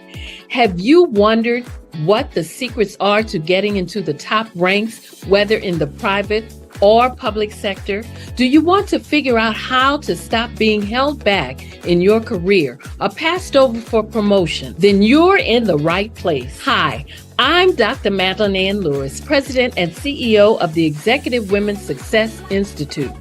I have decades of experience in the military, the federal government, and corporate America, and my mission is to help women succeed and tap into their full potential. I want to reach 1 million plus women around the world to become the leaders they are meant to be. So if you want to move into a management or executive level position, or maybe you are a female veteran transitioning out of the military into business entrepreneurship, then reach out to the Executive Women's Success Institute at 301-693-3284. Let us get you on the fast track to success.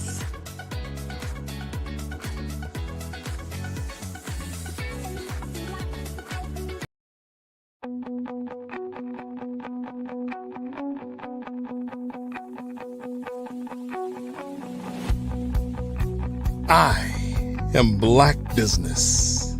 From the moment I wake until the time I sleep. Yes, I am Black Business. I am Black Business. Tell me, are you Black Business? I am Black Business. Do you support Black businesses? Listen, I support Black business because I am Black Business. Black Business Expo, one of the largest business showcases in the history of Black business in the world. The world. Sign up today at www.blackbusinessexpousa.com or call 919-308-9090. I am Black Business.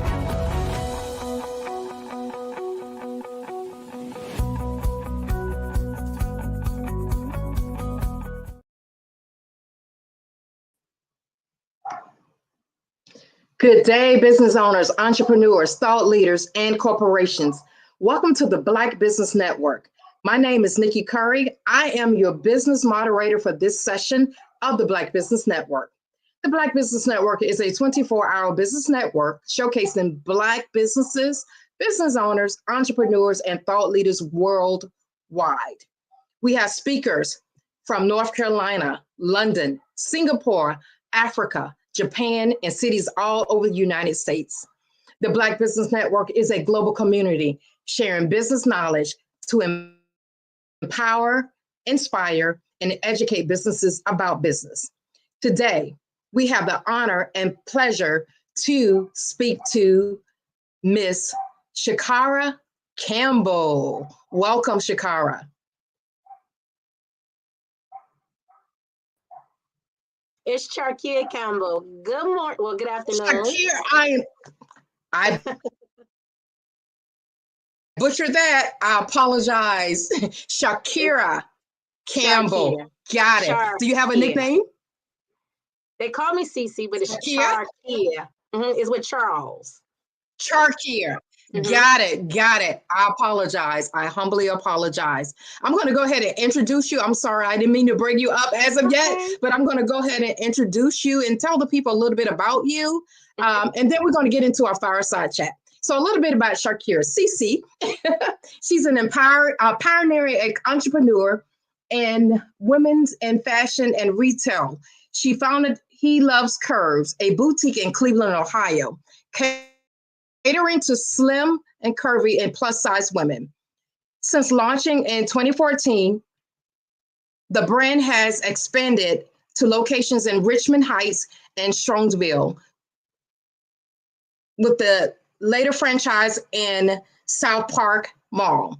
Shakira's vision for He Loves Curves is to empower women to feel confident and beautiful. Beyond retail, she has hosted high-end fashion shows and authored Thoughts of a Married Woman. We still have cravings. I'm sorry. You know what I'm going to do? I apologize, Shakira. I'm going to let you tell the world all about you and your brand. You can do a better job than I can. Please go ahead and let us know who you are. All these amazing things that I see on your bio. I'm having problems reading my teleprompter, but you please tell us all about you. Okay, well, my name is Charkia Campbell. As I said earlier, I'm the owner and CEO of He Love Curves Boutique, where I give women back their sexy from small to 6X, their confidence and their success. I also have the opportunity to franchise out my boutique, which was located in Strongsville Mall. I am an author of Thoughts of a Married Woman, Commitment Doesn't Stop Cravings. I am now located at 5194 Wilson Mills Road, where I also house a new business called Vendetta's Box. I have 18 other businesses inside of there. I also do huge fashion shows in the city of Cleveland, allowing every shape, every size woman get their confidence back on their runway, designers, new business owners, new entrepreneurs to, get a chance of being in the spotlight. I also, I do a lot. I have independent living home for children that age out of the foster care system to bridge over until they're 21 years old, me and my husband. I am a whole ball of life, and I'm a life coach, motivational speaking. So wow. That's part of Sharkia Campbell. see, I could have never done that. So thank you for sharing that information with us. I want to jump into some questions here. I want to talk to you about your platform. I want to talk to you about all of the endeavors that you are part of. I know you're doing some great work, some really great work. So give me a few minutes and let's talk. Are you ready? I'm ready. Let's go. Okay. So tell me, my first question to you is, where are you from and what was your family composition growing up? Because you know that childhood and growing up and the things that we experience as children plays an important part of who we are today. Single parent home, but father, definitely great to be able to deal with and talk to. My mom was very independent and she was definitely a leader.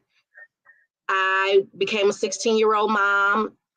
I did not finish high school, got a GED at 30 and started my career. And look at you now, serial entrepreneur, serial leader. You are a thought leader. You are doing it. You're showing us how to get it done. Oh, wow. So thank you for sharing that information with us. My next question to you is, when it comes to school, some of us, school wasn't our forte. And some of us, it was really our launching pad for what we do today. Tell us about, what was school to you? How did that play a part in your life academically and socially? I did like school. School was a bit weird for me. I loved school, but I never really studied. And my mom had this issue with it. She's like, we don't understand her. She passed every test, but she doesn't does the study questions. I've always been like the life, from cheerleading, basketball. I even became president of school, of Mayfair, poetry. But due to me being a 16-year-old mom, I dropped out of school to work full-time jobs and to provide for him. So I stepped out of it, but I was determined to go back. Right. That kind of set the tone for you. And as a 16-year-old mom, I had my first child in college, right? So I did it. But we're overcomers. We did what others say couldn't be done. And that's what you're telling me today. So just to go back a little bit, when I became pregnant, I was on Eastern Stars as Gleaner Matron. I also was in quite a few things in school. When they found out I was pregnant, it became an embarrassment to them. So they made me get homeschooling from the school. I had a teacher, Mr. Charles, he'd come and tutor me. They wouldn't let me back and go to school. I had to step down from Gleaner Matron. Wow. And at that point, just going through them different trials of being judged, I knew I couldn't give up. But when I got to the point to where I was able to make it on my own, I said, okay, I got this. And I dropped out. But having a son also motivated me that I had to get my diploma to keep going. That's it. Show him why you have to do this. That's right. That was your motivation. Yeah. Yeah. Awesome. And thank you for your transparency. Let me say that now. Thank you for your transparency. We know transparency builds trust, and you're giving us that. I love this. I love how you tell us your background and the storytelling part of that. You're great at that. I love that. You're welcome. So let's talk about confidence. Confidence with women, confidence, as business owners. How did you know what confidence was, and did you always have it? When I lost it. When I lost it. For that one. I wasn't ready for that. When I lost it. I used to be this slim, slim waist, nice shaped. And you don't realize when you're younger, really what your shape is as much as you do as now today's society. Exactly. And at 24, I found out I had lupus, and I started gaining weight because of the steroids. So I was going through different sizes. And I had women stop eating, girl. You was getting big. You lost the shape. It was so much negative.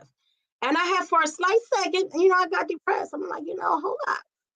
But then I had to wake up and say, wait a minute, hold up. Do you know who you are? I'm not about to let my shape or my weight determine who I am. I got this. So right. I started dressing sexy and feeling good and owning it, really owning it, no matter what. And that's what got me where I'm at. I'm gonna say some of it, but I love it. And then I want to give it back.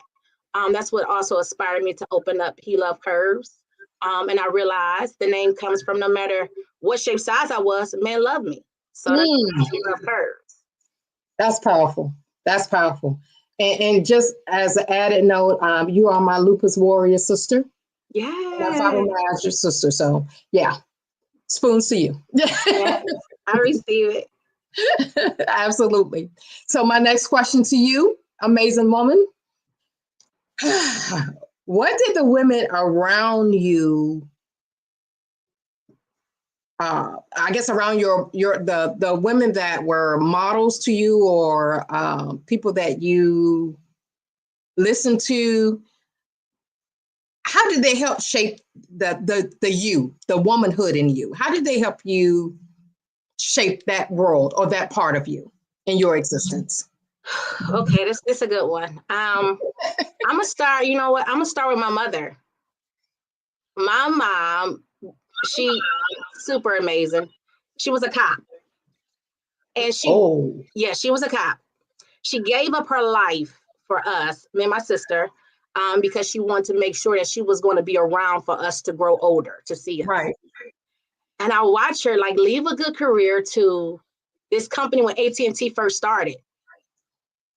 And when I tell you, I watched my mother as a leader run the company. I'm talking about they used to come over our house it's insane how many people she leaded and that believed in her though.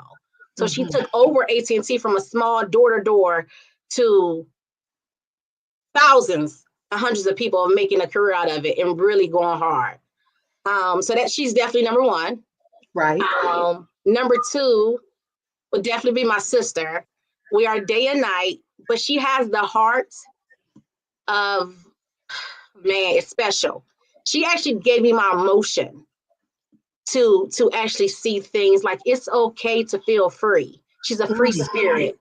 So she's definitely part of my motivation. My grandmother, I watched her hold the tree down. I watched her hold the tree down. Granny gave me a lot of game. She's rest in peace. She has gave me a lot of game in my life. Dang, I could go. It's quite a few women growing up. Right. My aunt, she's definitely strong. She didn't tolerate anything.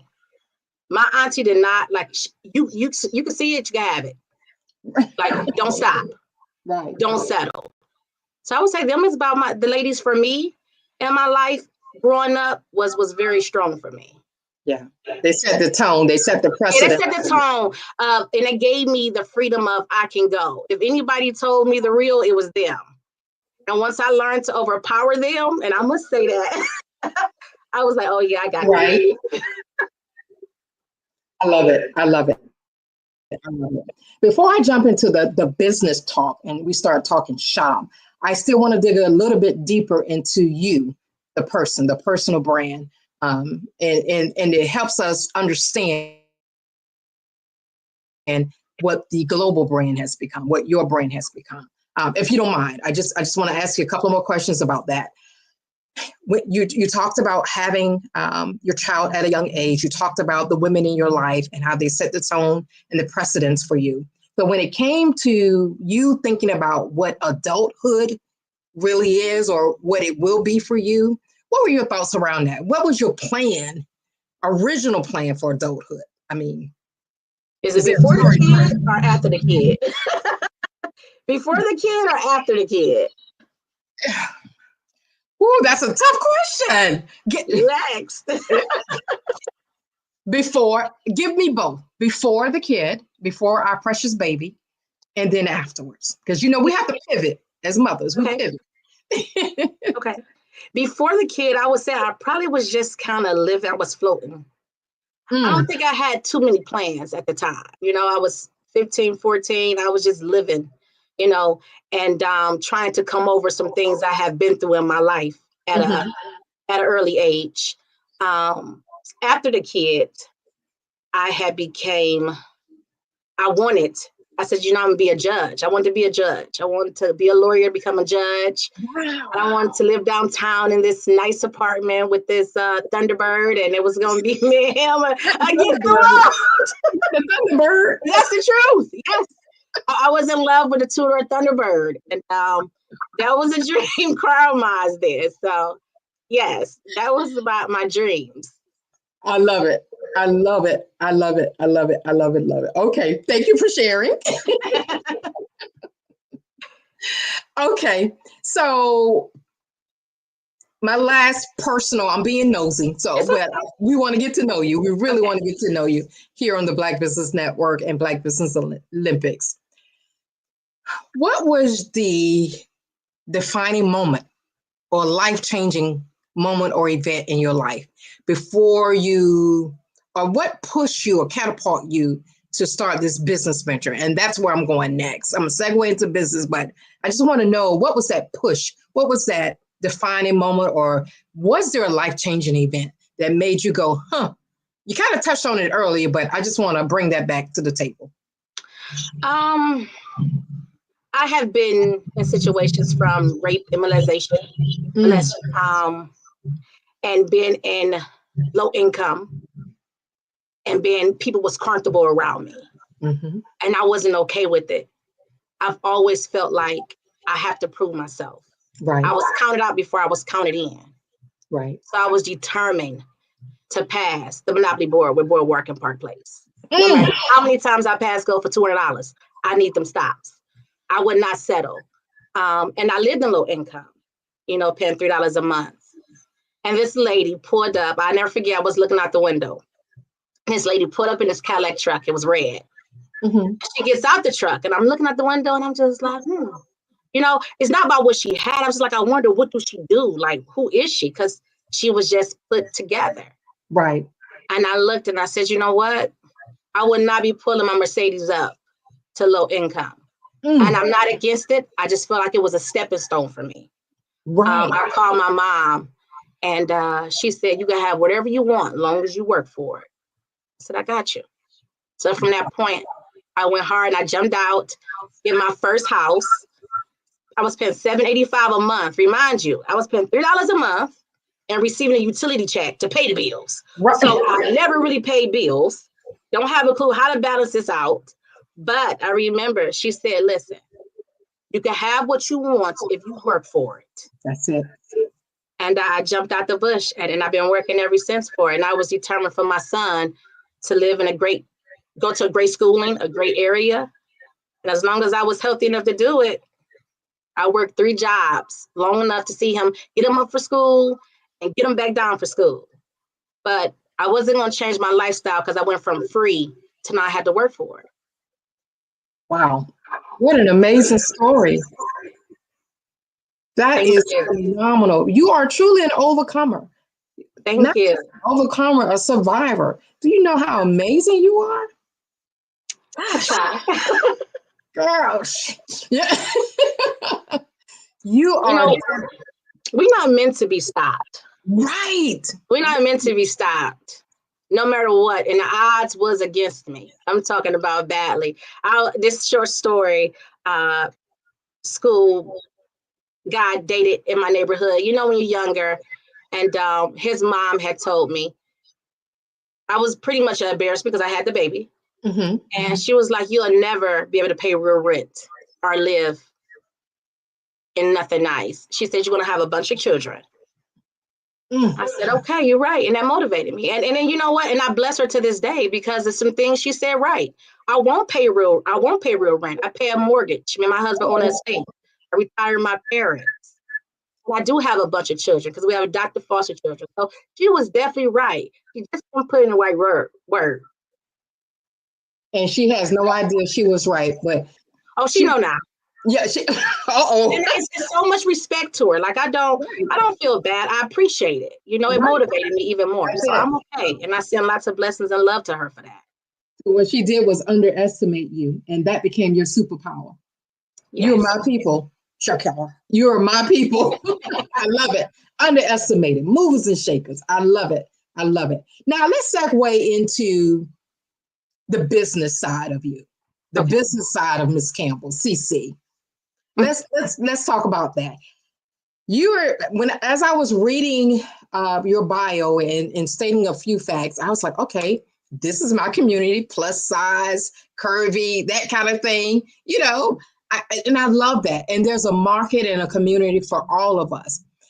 Did you always know that you were going to go into business or even into this side of business, you know, selling clothes? Was that a part? Did that come to you early on, or was that something you fell into? Not close, but I definitely always knew I was going to work for myself from the age of 4 to on up.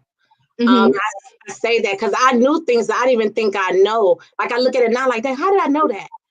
My great grandmother, and I tell this story because it's still funny to this day. My great grandmother, we used to go over there for the weekends, and she's like in the basement out. She called me Teeny and my sister Buttons. Of course, she was the good one. So go down to the basement. She was like, y'all go help me clean the basement. I'm gonna give y'all 50 cents. And you go to the store and get, you know, some snacks. Now then 50 cents, it was penny candy. So that's 25 pieces of candy, a bag of chips. You know, it seemed like a lot. When I go down to the basement, I look, I'm just like, this, I'm gonna need more than 50 cents for this. I'm like, she wanted 50 cents, walk to the store, come all the way back. Oh, my snacks gonna be gone. The numbers didn't add up. Right. So she sent me upstairs for the broom. And I went upstairs for the broom. I never came back down. I sat in her chair and I ate cookies and I waited. And when she came upstairs, of course, I got in trouble. But my sister, she said, it's okay. You go to the store with me. I'm still going to buy you something. I was like, so I could work, not work as much and still get what I want. Right. I working smart and not hard. Let's go. I know.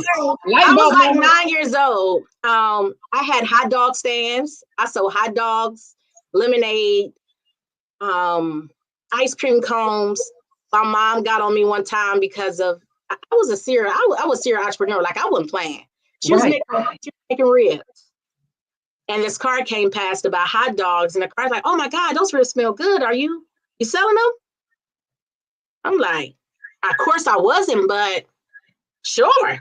My mom, she had the ribs. I was selling the bone. Oh my goodness.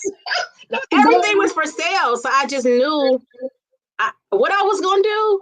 I knew I was going to be definitely working for myself. Right.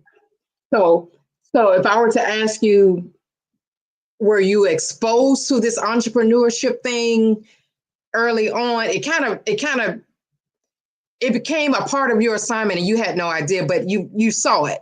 You were exposed to it in a different way. You kind of fell into it. Would you agree with that statement? Definitely.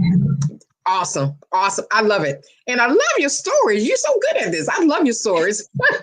And I can relate to each and every one of them. I really can. So let's talk about going from, a lot of us are laptop entrepreneurs and we're selling stuff online and blah, blah, blah. But that's a different world from having a brick and mortar. I've had a brick and mortar and I've done the online thing.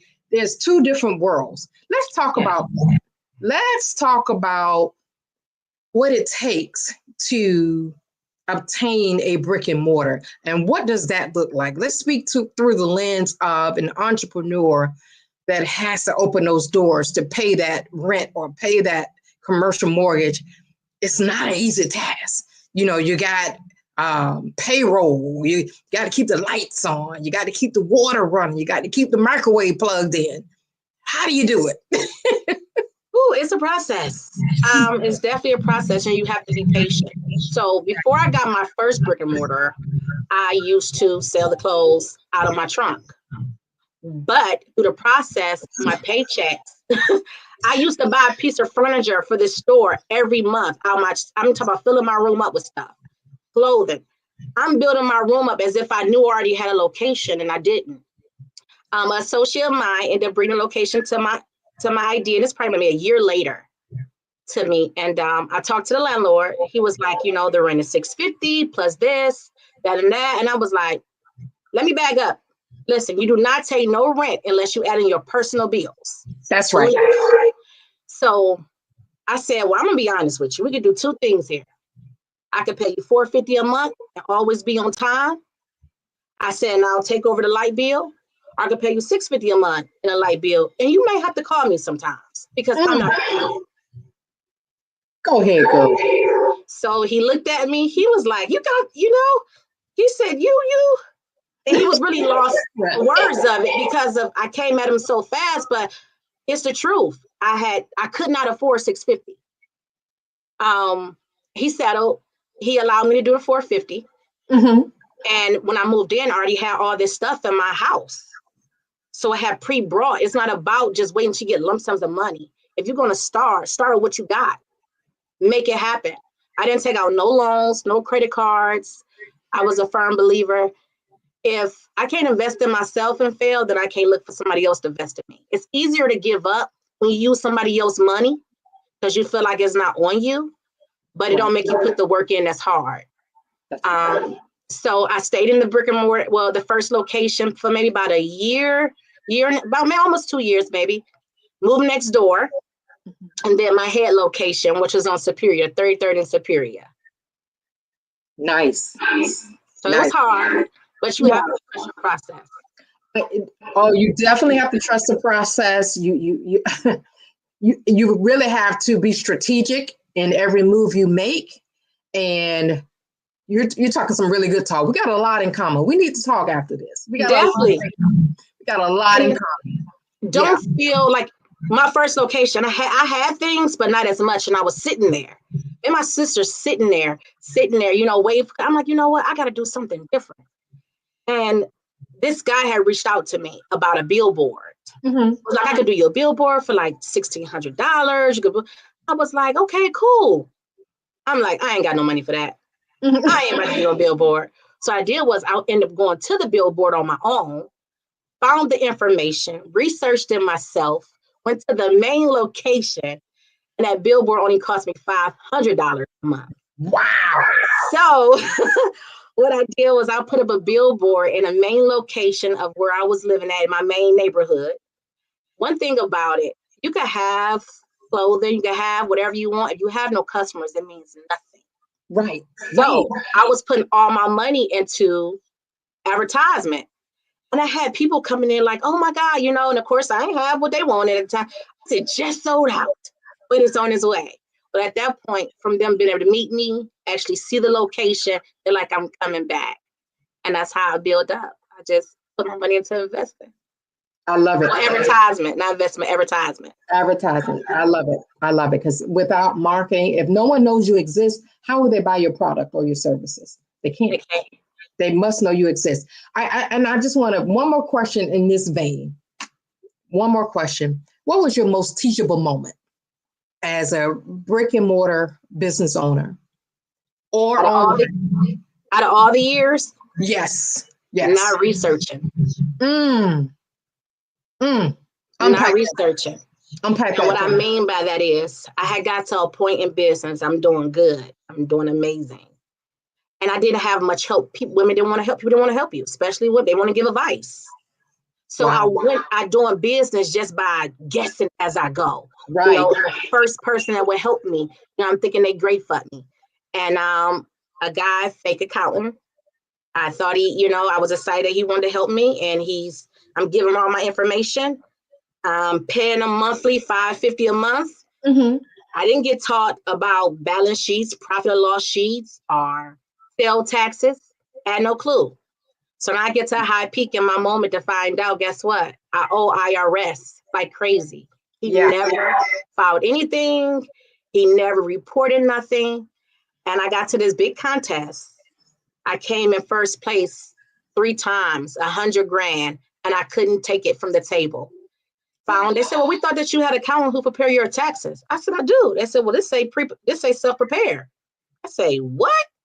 Now I'm shocked. So when they asked me for the information, I'm like, oh, no worries. I can reach out to him. He got this. And I didn't research to make sure it was true. I didn't research to make sure what profit and loss was, balance sheets. I did not research to know, you know, what's real and what's fake. And it got me in a point to where I had to, you know, IRS, sales tax, sorry for your loss, but we're going to need what we see. What we feel like you owe, we're going to need it. Right. You know, even following my vendor license. I did not know, and a lot of people don't know still, and hopefully this helps somebody. When you file that vendor license, sales tax is automatically stopped. So if you don't make that account on Ohio Gateway, baby, they're going to estimate whatever they think you made because they know you in business. Right. And it's going to add from interest, the penalties all on it. And there's nothing you can do about it. And that's what happened. And I went in person and got my vendor license. They didn't even tell me, hey, when you get this, you got to do this. You got it. And just say, congratulations, here you go. And you walk out the door. So research. You have dropped some nuggets. Oh my goodness. You have truly dropped some nuggets. For the sake of time, I mean, I can talk to you all day. I really can. I want to hone in at least on one more question, if you don't mind. Okay. I wanted to talk to you about motivational speaking because you know that's my thing, that's my vein, that's my jam. You are truly a motivator. You are truly an empowered woman in business, a business owner. How has motivational speaking helped you with all of the different things that you're doing? How has that kind of challenged you, stretched you, equipped you to be a better you, to be a better CC? How has that helped you? Every person I could change or believe in themselves. Yes. Or allow them confidence to know that nothing can stop you. That is what helped me. Yes. My children, my husband, my family. That's what helped me. That's my peace. That's my motivation. So because they have put so much on hold for me, I cannot stop. Wow. Please don't stop. Please don't stop being who you are. Please keep giving, keep leading us. And I guess this will be my last question before we ask you to tell our viewers and our listeners how they can get in touch with you. But as a business owner, as a leader, as an empowered woman, what advice would you give to us? Give us some last words. What advice would I give to you? You need 50 no's, but 25 amazing yeses. Love it. You must keep God first. You must be okay to fail. You can make your first million by yourself, but you're going to need a team to make your second one. That's it. Stay and be you and believe in yourself. That's it. That's it. I love God it. in everything, like no matter what. Trust your process. You know, I say this, and I'm gonna end it with this. I always say, don't cry till the ribbon get cut. And the reason why I say that is everybody has their own race, and you have to believe that. Right. Race. I stop and try my tennis shoes. I stop and drink some water. I check my emails. I might take a selfie. No matter who's going faster than me, I don't allow them to come in my vision. I already won because God told me it's at the end. That's it. And I don't have time to cry in the middle of it because guess what? When you cry, your emotions stop you. Now that small bump look bigger. The small bumps look crazier. But no, there's no need to cry. But when you make it to the end, now you have a reason to cry and cut the ribbon. So it's your race. Trust your process. Tie your shoes up. It's okay. I'm trying to contain myself. I don't want to get up and start running around the room, but that was powerful. Thank you. Thank you for leaving us with those words of encouragement and a great reminder. That was just powerful. Thank you. Thank you. Thank you. Please let our listeners, before we let you go, please let our listeners and our viewers know how to contact you, how to get involved with all the amazing things that you have going on. I can't believe the time is gone. I have to talk to you more and more and more. Please let us know how we can reach you outside of this program, and we hope you come back. But let us know how to connect with you. Okay. You can definitely reach me on sharkkidspeaks.com. Instagram, Sharky is such a boss. Also, He Love Curves Boutique too. That's it, right? Come shop. You can reach me. Definitely at sharkkidspeaks.com. Google me, sharkkidspeaks.com. Any comments? Definitely reach out. And I definitely want to say this. Thank you so much for this opportunity. Black Business and Black Olympics, it has been an honor. And the way things work, God definitely dropped this when he was supposed to. So I'm shocked. I'm very appreciative for it. So thank you so much. We absolutely love you. We hope that you come back. I apologize again for fobbing over your name a little bit there, but I'm gonna call you Cece if that's okay. Okay. That's okay. I earned that name, so it's okay. Now I definitely earned it. That's it. Thank you, thank you, thank you. Everyone, please make sure you connect with Ms. Campbell. She's amazing. She's a serial entrepreneur. She has the receipts, the results, and the scars to prove it. Please, please connect with her, support her, and welcome her to your community. She's what we need. Yes. And I'm going to say to everyone, genius is coming, and I will see you on the other side. Okay. All right. So we've had a fantastic speaker here. I feel empowered. I feel encouraged. I just want to let everyone know why we are doing the Black Business Olympics. It is to support high school students and helping them to get scholarships, helping them to understand the power of leadership. That's what the Black Business Olympics is all about. Our mission is to raise funds for the high school seniors, like I said, going to college, K through 12 entrepreneurs. This expo is a fundraiser for students. You may go to blackbusinessexpousa.com to donate to the scholarship fund. Let me repeat that. Please go to blackbusinessexpousa.com to donate to the scholarship fund. There is a button on that website where you can donate and support Black Business Olympics, because we're doing this for the kids, not for us. That's why we're coming here. If you need to use Cash App, that's on the screen as well. It is $ B as in boy, B as in boy, X as in xylophone, USA, BBX USA. That is our Cash App handle. Our goal is to give laptops and up to $5,000 to 10 students. Students can register online at blackbusinessexpousa.com. Every dollar counts. So we want to remind you to donate to the scholarship fund. We want to thank our sponsors.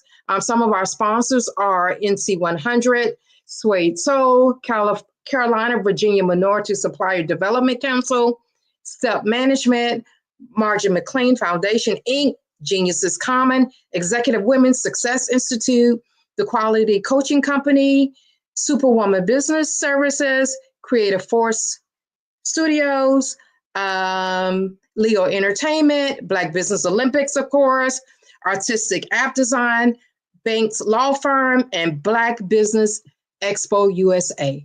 My name is Nikki Curry. Thank you for joining us today. Genius is Common, and I will see you on the other side.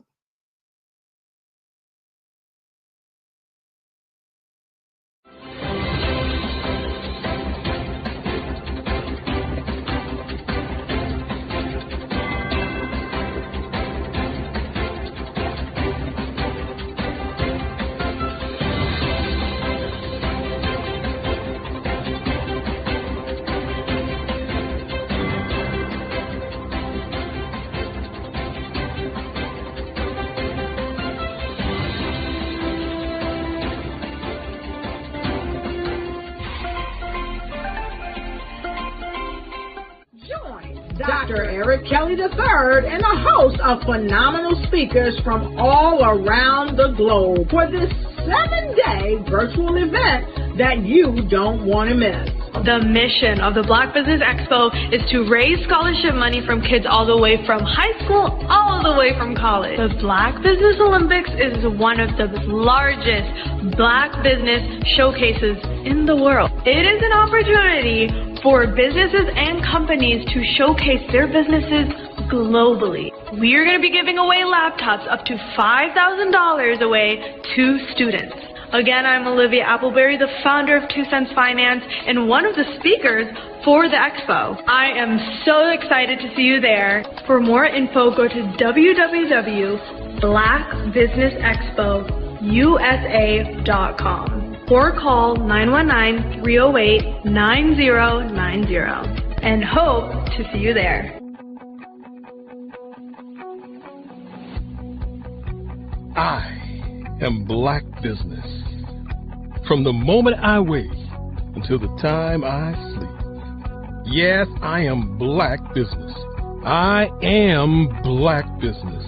Tell me, are you Black Business? I am Black Business. Do you support Black businesses? Listen, I support Black business because I am Black Business. Black Business Expo, one of the largest business showcases in the history of Black business in the world. The world! Sign up today at www.blackbusinessexpousa.com or call 919-308-9090. I am Black Business. I am Black Business. From the moment I wake until the time I sleep, I am Black Business. I am Black Business. Are you Black Business? I am Black Business. Do you support Black businesses?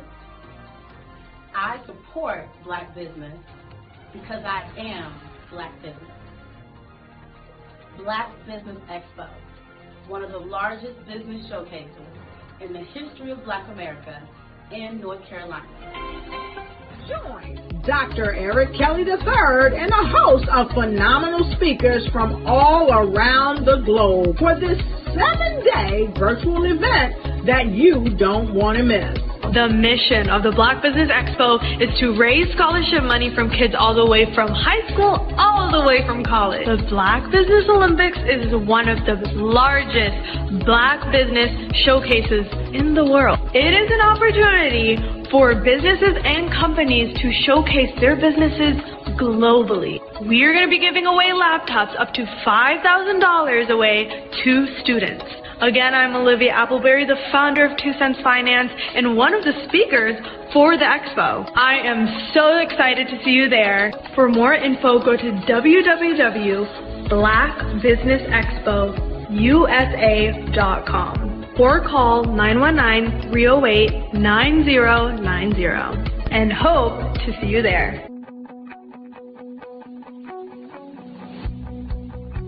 I am Black business. From the moment I wake until the time I sleep. Yes, I am Black business. I am Black business. Tell me, are you Black business? Black Business Expo, one of the largest business showcases in the history of Black business in the world.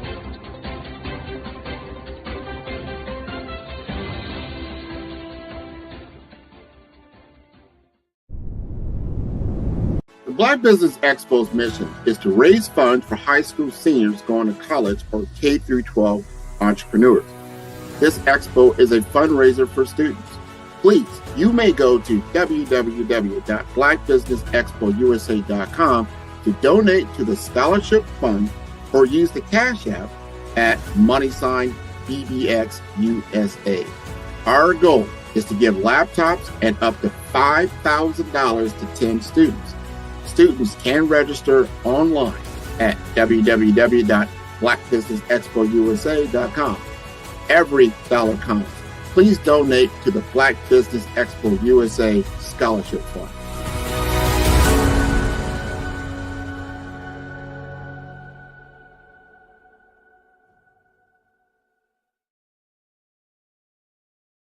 Hello, I am Dr. Eric Kelly III, the visionary strategist and founder of the Black Business Olympics.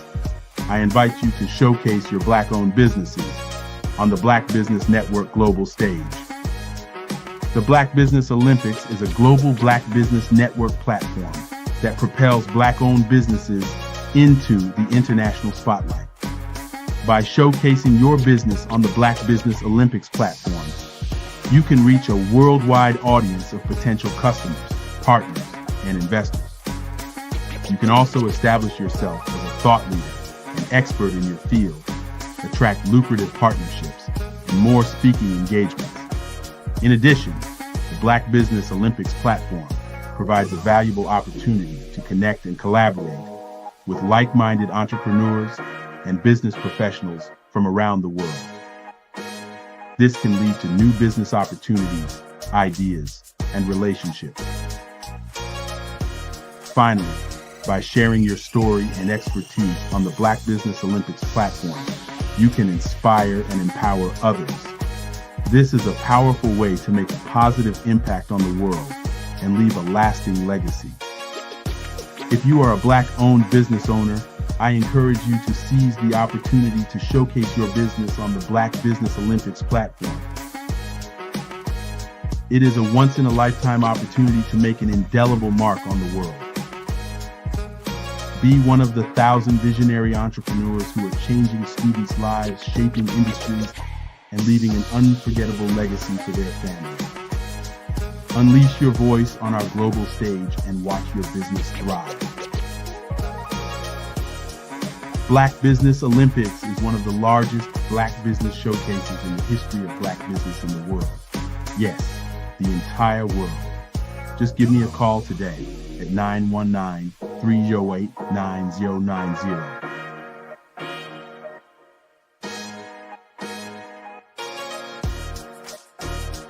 The Black Business Expo's mission is to raise funds for high school seniors going to college or K through 12 entrepreneurs. This expo is a fundraiser for students. Please, you may go to www.blackbusinessexpousa.com to donate to the scholarship fund or use the Cash App at $BBXUSA. Our goal is to give laptops and up to $5,000 to 10 students. Students can register online at www.blackbusinessexpousa.com. Every dollar counts. Please donate to the Black Business Expo USA Scholarship Fund.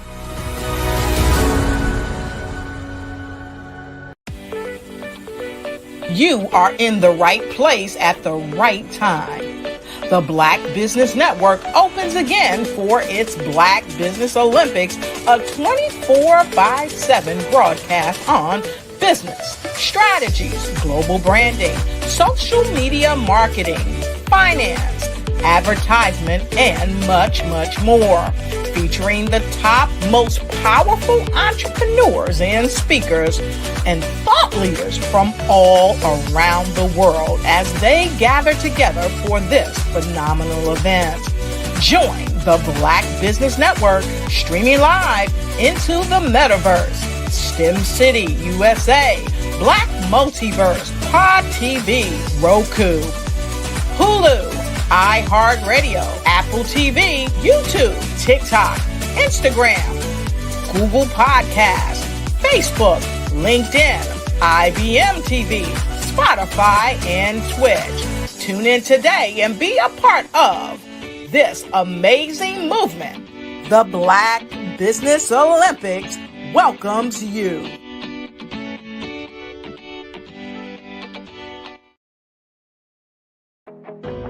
I am Black Business. From the moment I wake until the time I sleep, I am Black Business. I am Black Business. Are you Black Business? I am Black Business. Do you support Black businesses? I support Black Business because I am Black Business. Black Business Expo, one of the largest business showcases in the history of Black business in the world.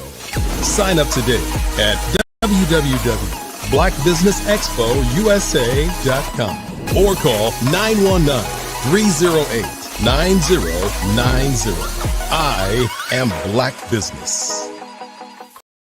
Over the past few years, we've seen the growth of existing and new initiatives focused on financial inclusion, building global networks, and reducing the wealth gap in response to the idea there's not enough seats at the table. Whether their outcomes are to increase the representation of Black executives on corporate boards, ensure an inclusive global economy, or to create new U.S.-African commercial pathways, the strategies are often carried out by separate programs. The question is, should they be?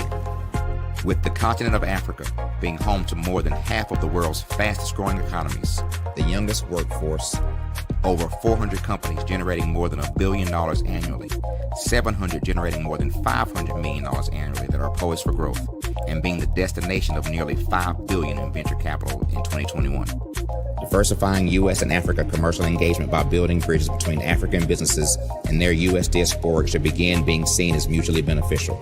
From helping to reduce Africa's enormous capital gap to catalyzing two-way trade opportunities, the COVID-19 global pandemic hopefully has taught us that global challenges and opportunities are more interconnected than we thought. During the pandemic, African companies like Unicorn Flutterwave, insurance provider Reliance Health, ride-hailing app Yasir, and 54Gene, the continent's first bank of DNA on people of African descent, prove that when African companies have access to networks, capital, and information, they grow big, grow fast, and create solutions that are valuable to the world. This is why Be Direct was created. We are the first U.S.-based but African-centric board preparedness and board search company designed to connect U.S. Black talent and corporations to African businesses. Unique and fundamental to Be Direct's success is our process of helping board candidates adapt their experience and networks to an African context before they're connected to high-growth companies that are looking to locally and globally scale. From our focus groups with African business execs and government leaders, we don't ignore the sentiment that business is easy, but people are hard. Having a pool of board candidates with hard-to-access networks and extensive experience across the business life cycle, including successfully raising capital, is table stakes for an initiative like this. So yes, we have that.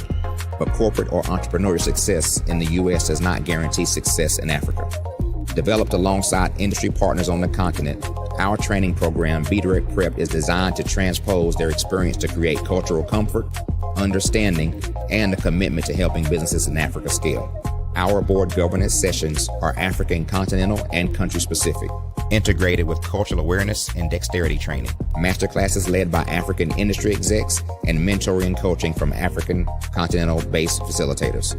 But even more unique to Be Direct Prep, we cap off our training program with an immersion trip to help candidates that have not been to Africa before see and feel Africa's complexity and opportunity from African soil.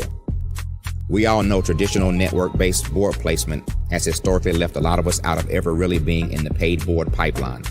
Our strategy supports the work of many great organizations that are successfully filling seats at U.S. board tables by creating more tables for those that are still left on the sideline. It's time to start seeing the role and value of U.S. Black talent and businesses on the continent of Africa differently. Old perceptions and habits limit economic inclusion. Let's transition Black talent and the African businesses they will support from the periphery of the global economy to its core. Living in a global lockdown, we all know now how fast local and global economies can change, and see the value of having businesses that hire, strengthen local value chains, and even grow globally. Status quo in any form holds back progress. We must democratize U.S.-Africa commercial engagement by socially and economically connecting cultures that have long been disconnected. It's time for Africa's U.S. diaspora to redefine their global value by helping African businesses scale continentally and globally.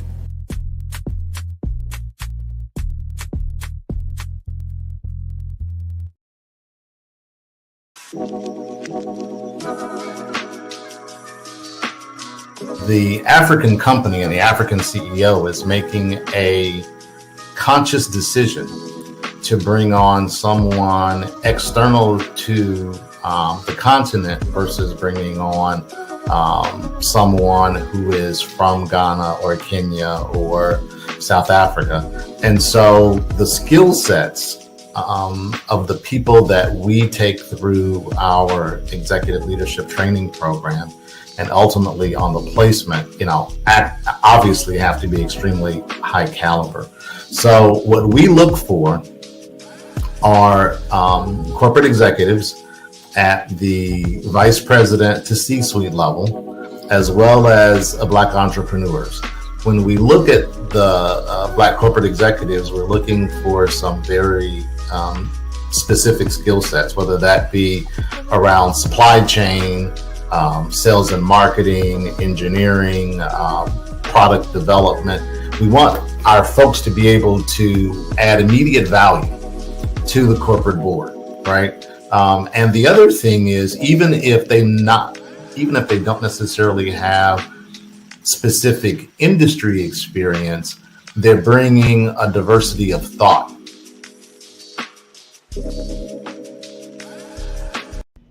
Why do I do what I do? My life coach asked me that a few years ago, and she said, Tony, what's your why? And I told her, and she said, girl, you've already accomplished that. Perhaps you need a new why. Hi, Tony Harris, Amy Hoydu with Say It Said Marketing, one of your students, and just wanted to say thank you, Tony Harris, for spending so much time with me and giving me that boost in my business that I so drastically needed.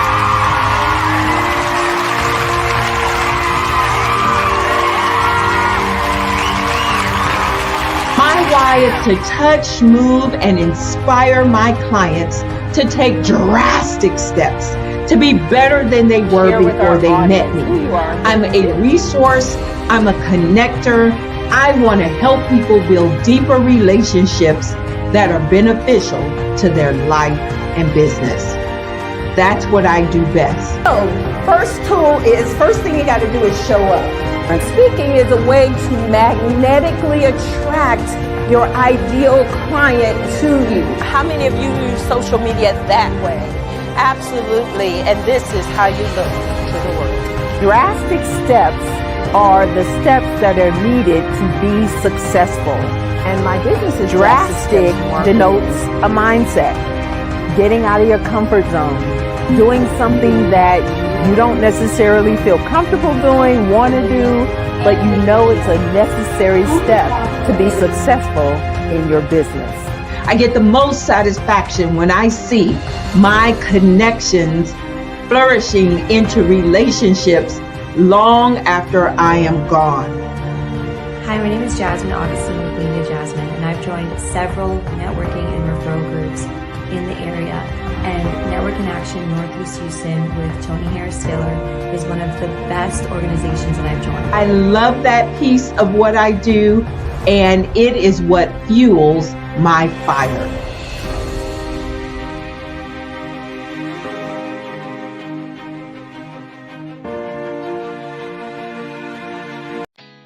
Did you know women represent just 3% of Fortune 500 CEOs and less than 15% of corporate executives at top companies worldwide? Have you wondered what the secrets are to getting into the top ranks, whether in the private or public sector? Do you want to figure out how to stop being held back in your career or passed over for promotion? Then you're in the right place. Hi, I'm Dr. Madeline Ann Lewis, President and CEO of the Executive Women's Success Institute. I have decades of experience in the military, the federal government, and corporate America, and my mission is to help women succeed and tap into their full potential. I want to reach 1 million plus women around the world to become the leaders they are meant to be. So if you want to move into a management or executive level position, or maybe you are a female veteran transitioning out of the military into business entrepreneurship, then reach out to the Executive Women's Success Institute at 301-693-3284. Let us get you on the fast track to success.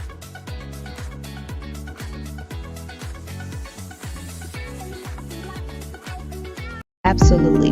So our coaching program help people that have the lack of time, that lack strategies, and lack the confidence to go after their dream life. So we help them implement tools. We help them implement, I love to leave the inherited lack of finances or the education behind finances. But it wasn't until I lost my firstborn, my only son, that life changed for me. And where I was going after it all, living the corporate life, hit my 6-figure income, and living in my dream house with my dream man, driving my dream car. Wow. I nearly lost it all when I lost my son. And so I realized it only takes one financial catastrophe that can change your entire life. That's what made me start All New Beginnings. Because no matter what's going on in life, there's a new beginning. And because of that, we develop a program called Wise Minded. My little slogan is, don't just dream it, let's live it. If they want to connect with you or work with you, what is the best ways for them to be able to do that? Well, for my social media guru, you can connect with me on every single social media platform as Tanya T. Wallace.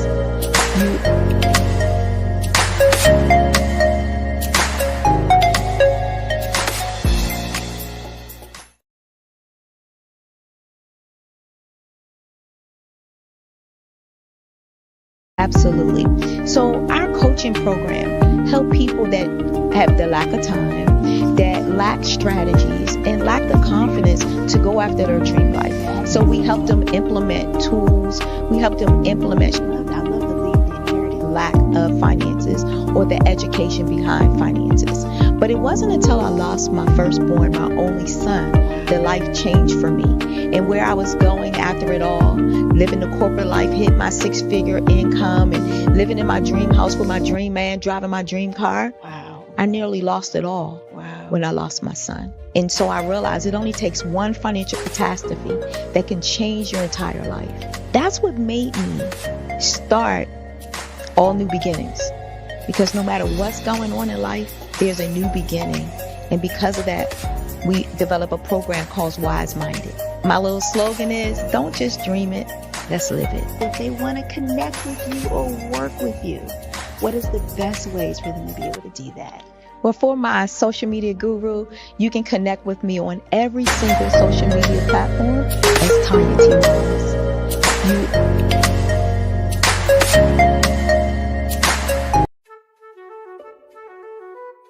This is Dr. Arnold T. Petsworth. He's the owner of Petsworth Vet World, a veterinary clinic in Hopton, Connecticut. His patients include dog, cat, frog, fish, Goldie, dog, and this alpaca. Due to doctor-patient confidentiality, we can't tell you their names. Business at Vet World was steady, and then quarantine hit. Neighbors brought new four-legged friends into their homes.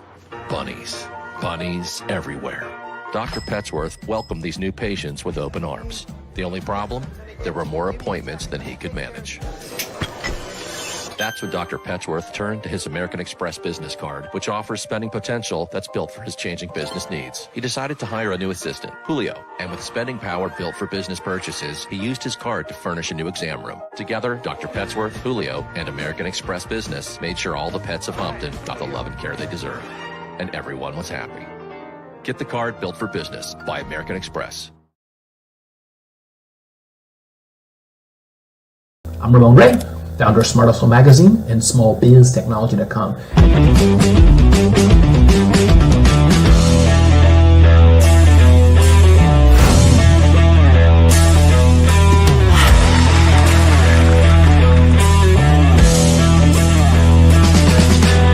You're here today to celebrate small business success. Stand up on your feet. You rocked the house. It was amazing. Didn't we learn? For me, success comes from failure. One thing not to do is shake somebody's hand like this.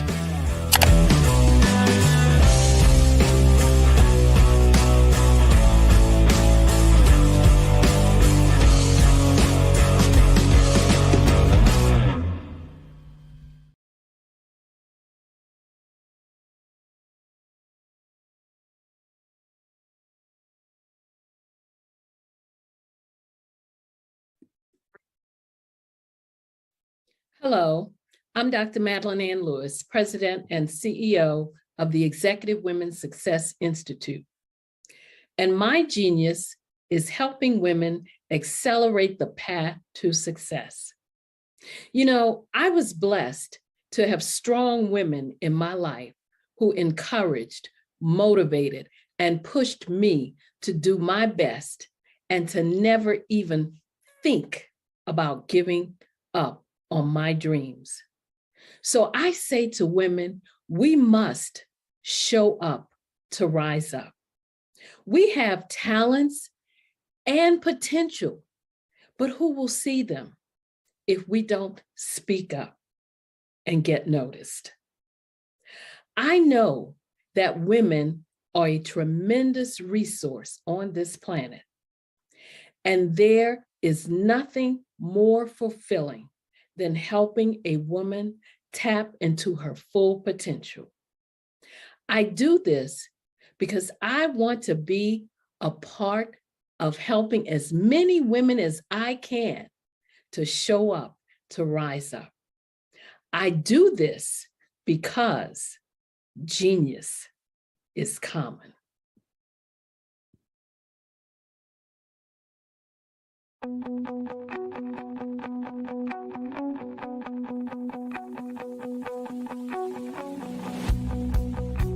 I am Black Business. From the moment I wake until the time I sleep. Yes, I am Black Business. I am Black Business. Tell me, are you Black Business? I am Black Business. Do you support Black businesses? Listen, I support Black business because I am Black Business. Black Business Expo, one of the largest business showcases in the history of Black business in the world. The world. Sign up today at www.blackbusinessexpousa.com or call 919-308-9090. I am Black Business.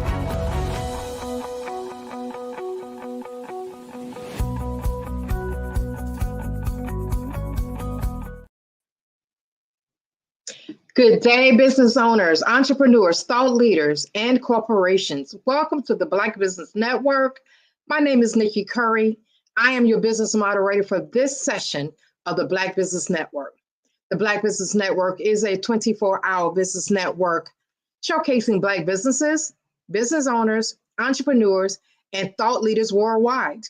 We have speakers from North Carolina, London, Singapore, Africa, Japan, and cities all over the United States. The Black Business Network is a global community sharing business knowledge to empower, inspire, and educate businesses about business. Today, we have the honor and privileged to speak with, and share with Mrs. Kenyatta Clark. Let me tell you a little bit about Kenyatta before I bring her on. Kenyatta Clark is a multifaceted professional entrepreneur and justice advocate with expertise spanning in accounting, insurance, finance, law, and community service. With 3 degrees in accounting and paralegal technology, she has 19 years of experience in the insurance industry, 17 years in civil procedure and justice advocacy, and 12 years as an entrepreneur. Wow. She's also a licensed bail bond agent and forensic accountant. Kenyatta is committed to financial literacy, justice reform, and community empowerment. As a former Town of Cabarro Racial Equity Commission member and North Carolina Bail Agents Association member, she continues to advocate for equity, financial independence, and legal education. Her lifelong mission is to be an agent of change. Welcome to the show, Ms. Kenyatta Clark. Thank you. Thank you for having me again. I'm grateful to be here. Awesome. Awesome. Thank you for joining us. I look forward to this discussion. I know it is going to be robust and memorable. Thank you for joining us. So before I jump into our fireside, because I love talking to entrepreneurs like you, I can tell based on that short introduction that I read, tell us a little bit something about you that's not on that bio. Give me something that's not stated on that bio. I mean, I'll put you on the spot. At the core of it all, I'm just a dedicated mother who loves people. And so my work is about first not being hard on myself, but also not being hard on others. And so I live my life with plenty of grace and compassion. That's so important. That's so, so important. So let's jump in. We're going to spend a few minutes together and we're going to have a great conversation. I know our listeners and our viewers are going to take away many nuggets from you, a serial entrepreneur. You're an advocate for justice and reform, and we so need you. Thank you for doing all that you do. Okay. Thank you. So my first question to you is, what inspired you to pursue the careers in both finance and legal justice advocacy? That's a whole loaded platform there. Talk to us about that. Well, I started my career in insurance, actually, and it was through there that I learned the importance of understanding contracts. It just merged into me getting the legal education necessary to properly navigate the world of business, right? Because everything's about a contract, right? You have nothing if it's not on paper. And you know, in general, it just seems to be an issue with accountability across the board, right? And I'm grateful for business practices that hold people to that standard of being accountable to do what they say they will do. And that's what it's always been for me. It's just like one thing streamlined into the other, which was really, it turned into me just looking to be able to provide for my family. And one thing led into the other one, finance, like I said, understanding contracts, and then the legal work that I ended up getting into was because, you know, people that look like us end up getting a not so fair shake across the board, right? From the boardroom to the courtroom. And so that's where a lot of the justice advocacy comes from, because you find that people out here living life a lot of times are not aware of their rights. Right. And then it's just a matter of navigation, right? Because like I like to tell people a lot of times, life will always life, right? It's a matter of how we navigate. Right. So for me, you said serial entrepreneur, it'd be like I pursue one thing, and then I end up pivoting into the other just out of necessity. Right. To be there for my people. Oh, I love that answer. And you're bringing up a lot of things. As a business owner and entrepreneur for many, many years, and having to deal with different contracts, especially for those people I represent that are speakers, and some high level speakers, that contract word, I hate to say this, but a lot of times we are duped because we're not reading. Contracts can be scary. What's your take on that? I don't want to go down a rabbit hole, but you brought up something in me. Listen, call me Alice. I'll go to Wonderland with you. We can go down that rabbit hole because you're absolutely correct, right? And then I'm having flashbacks. work when you understand the words and the contract language, they're not expecting that because I'm gonna bring up consideration is the first thing. Well, what am I going to benefit? Right. With this thing that you're holding me to, because I'm going to perform my end, right? Right. I'm 110% anything that I pursue, but what did that compensation look like? Exactly. You know what I mean? Yeah. And you said, if it's not in the contract, it's really not valid, right? Absolutely. And I have learned that the hard way, working with some of these high level speakers, their handler is calling me like, well, no, he's not doing that because that's not in the contract. I love you, Nikki Curry, but he's not doing that. Yes. So I'm sitting back like, oh my gosh, lesson learned. Yes. And a lot of it is about, I think lesson learned, if it's not in writing, it's not valid. That's right. And what happens is the uncomfortable conversations that we're not willing to have up front, right? See, because we have the conversations, then it translates into the contract. But if we were afraid to broach the issue of compensation, of really laying out the things of our expectations, then what are we really going to be holding a person accountable to? That's right. And a lot of times with these contracts, I've seen people don't know how to translate numbers into words. So if you say, I get this and this, I'm expecting that in addition to this to get both, right? Because and denotes addition, right? We're talking about division. So it's just like the different words that denote the different things. And it's very important to have those conversations up front so that when I read this paper and it doesn't have the things that we discussed, we need to have that here included. Yeah. And I'm telling you, I've had my fair shake, as a business owner, like I said, and working with people and some of these Hollywood people. I'm shaking just thinking about it because I had to realize, okay, this is a different ball game. Absolutely. And you got to be accountable for this. You got to dot your I's and cross your T's, and they're just doing their job. You know what I mean? Yes. So you can't just, Nikki, you can't just pretend like, oh, they're going to do it because they like you. No, I made that mistake before, Kenyatta. Yes. I can admit that. Oh, we love you, Nikki. We'll do anything for you. But when it really comes down to the brass tacks, if that information, business owners, leaders, all of that, if that information is not in writing, they don't have to do a doggone thing for you. That's right. That's right. And what you say when you talk about people of a certain stature and celebrities and things like that, I think what gets lost is a lot of the times they'll have the financial means, right? But the structure is not in place. This is how you have a lot of celebrities that die without a will. And so all of that money that they accumulated goes back to the state or the attorneys that have to fight over who gets what. And it's really a shame to see, which it robs us, right? And where we have that generational gap and the loss of the wealth that passed down that we and it goes right back to these institutions and systems that don't look out for us in the end. Exactly.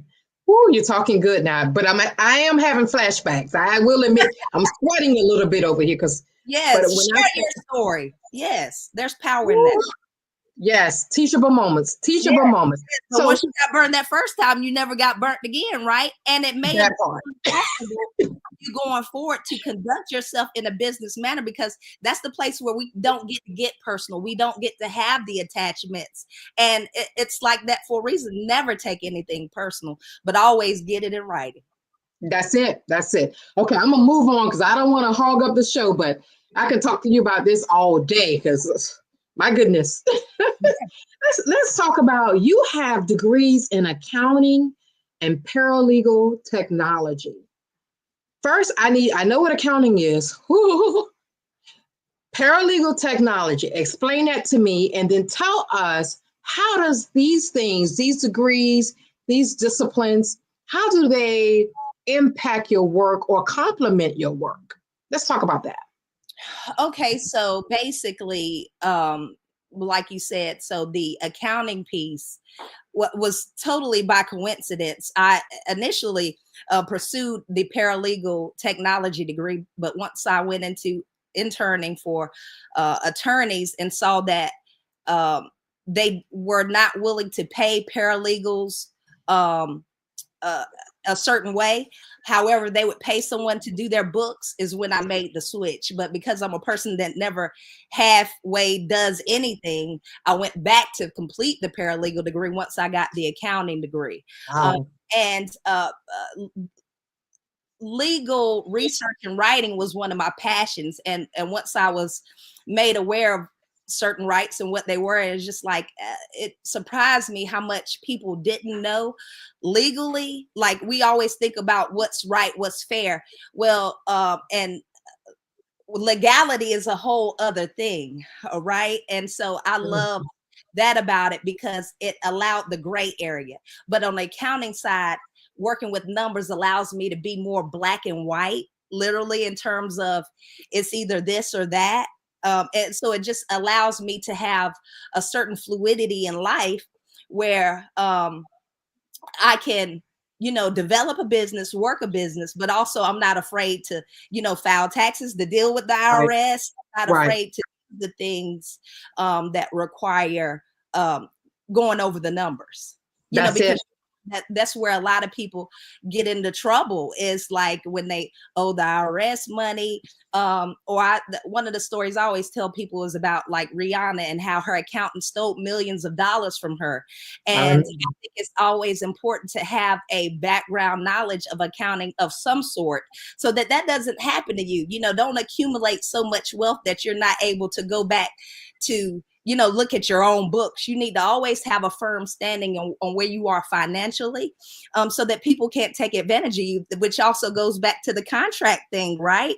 If I know, you know what I mean? If I know over here that this works this way, or my rights are this actually, then I know that I'll be safe over here when it's time to deal with the government. And it's just a matter of me collaborating with the professionals in terms of my tax person or my attorney, and I can sit in the meeting and be comfortable with what they're talking about and be on the same page, and not just, oh well, I'll let you guys deal with it and I'll just pay you for the service. But you need to know what's coming in, what's going out.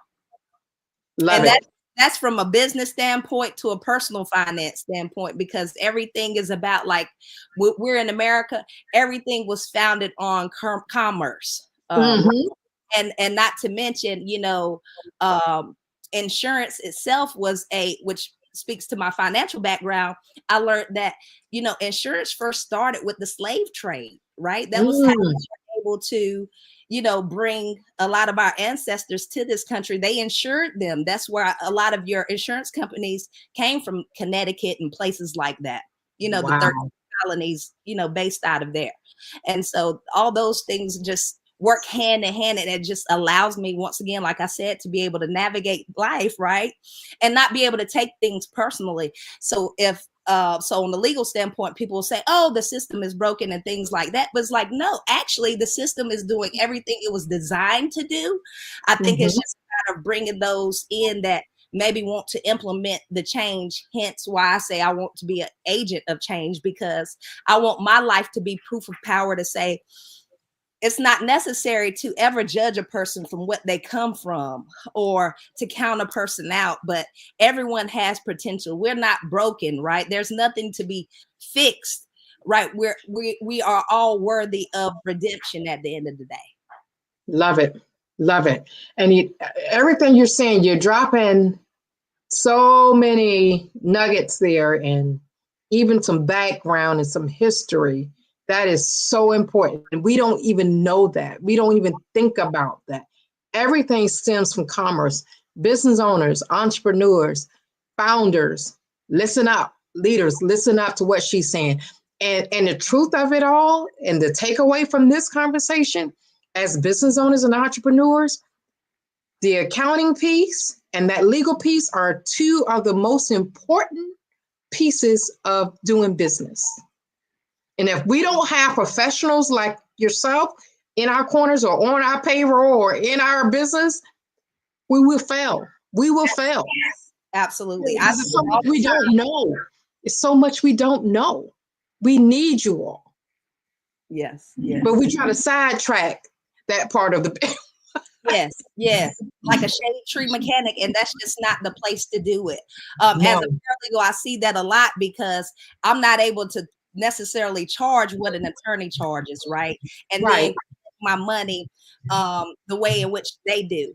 And as a paralegal, I noticed that they don't see the value, like society in general, and what I offer as a service, but it is so necessary. Like when we talk about justice advocacy, I believe so strongly in that as a mother of 6. So I do things like sit in with people if they end up getting a child protective service investigation, sit with them to make sure their rights are being upheld, and social services is doing their piece in terms of upholding the family and their rights in that regard. But like you said, a lot of people, when it comes to providing a service, it would be hard for them to see the value in it.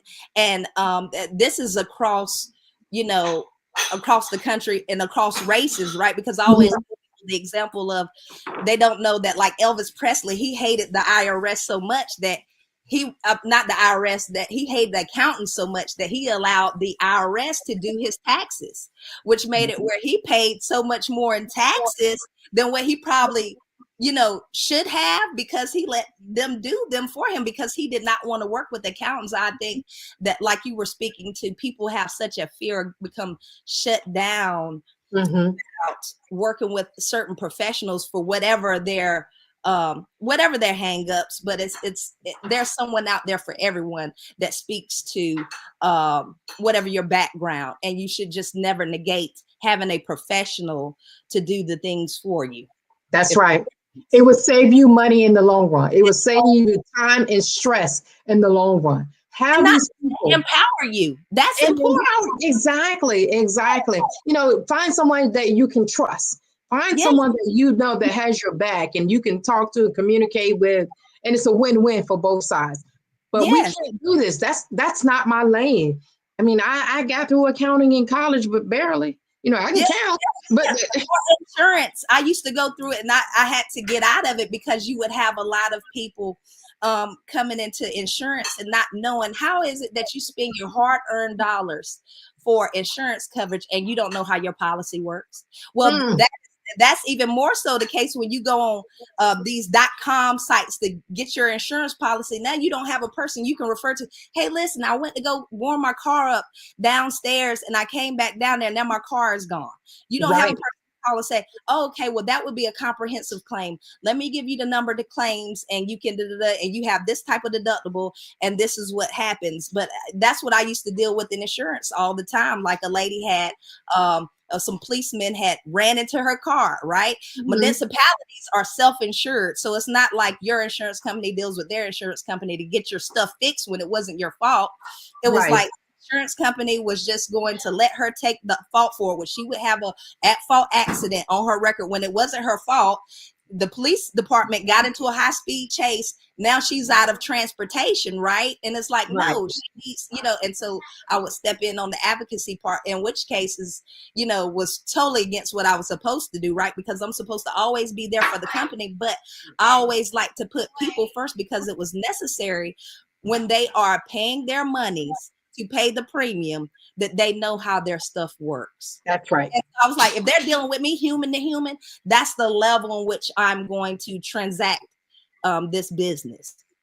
And there's nothing, I don't care anything about the AI, the robots of the bots of the bots of the bots. There's nothing that replaces a human being. And let's not forget that. I mean, I'm cool with AI and all that good stuff, but I only use it for certain reasons. It will not replace a human being.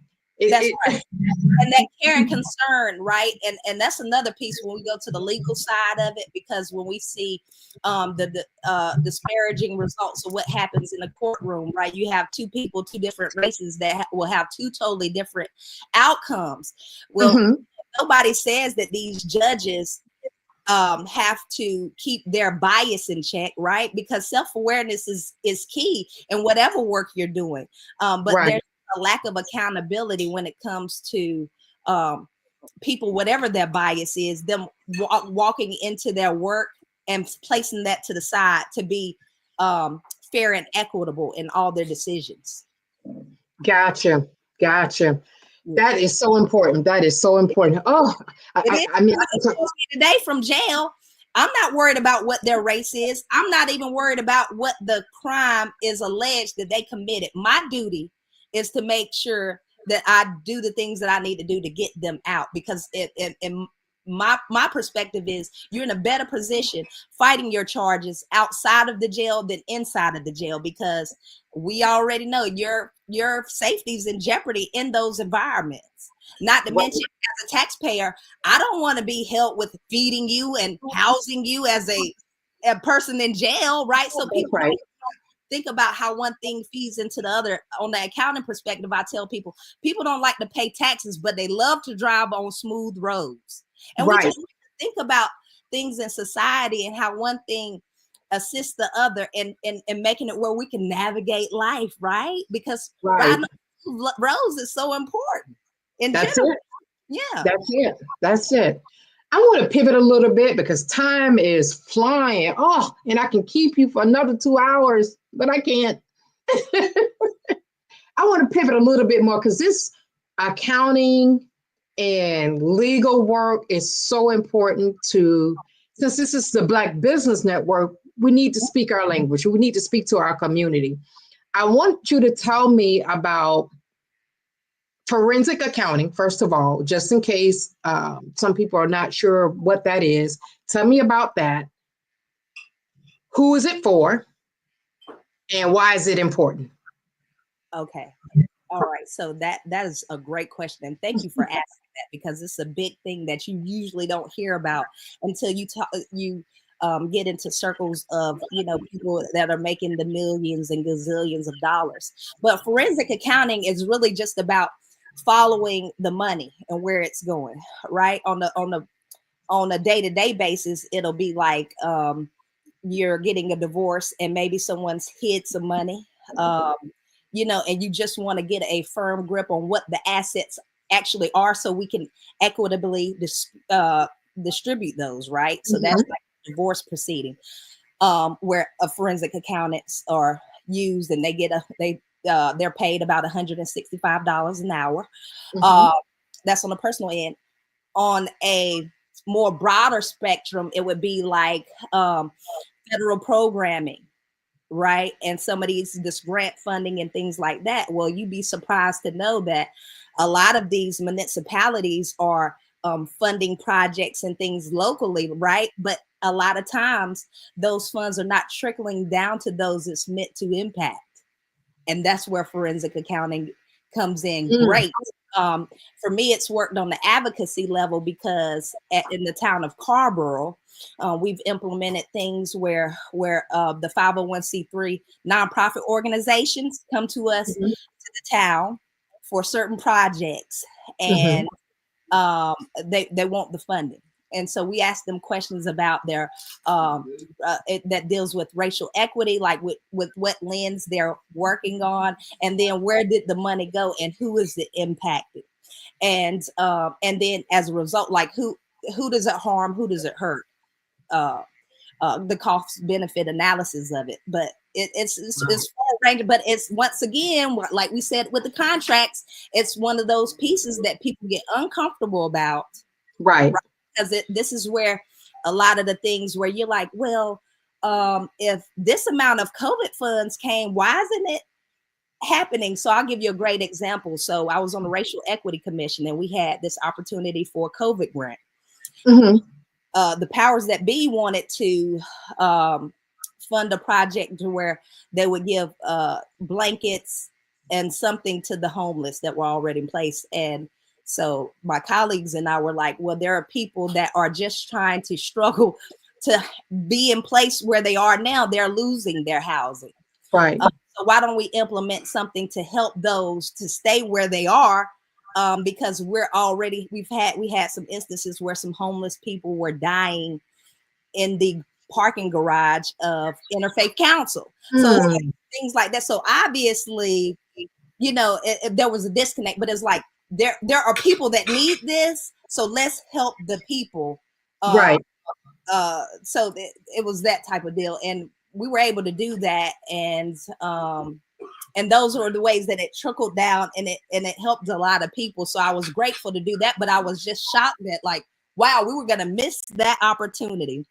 And this grant gave people like up to $6,000 in housing assistance, or $1,500 in transportation or childcare, versus, the blankets for the homeless people in our town who, I mean, we're talking about, we live in a place where the police are so bored, they are, pulling people over at the bus stop, like running their names and arresting them, stuff like that. So it's like, I don't know if, it was like, we want this to make sense for what we're actually dealing with, because Orange County is one of the richest counties in the country with the highest poverty rate.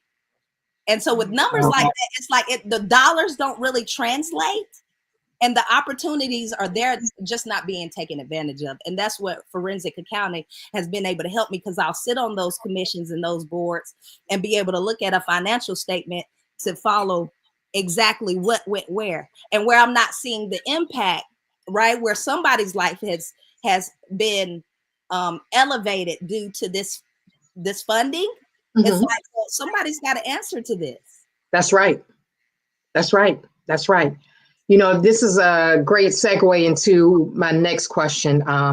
Like I said earlier, you wear many hats in the accounting, the legal, bail bondsman.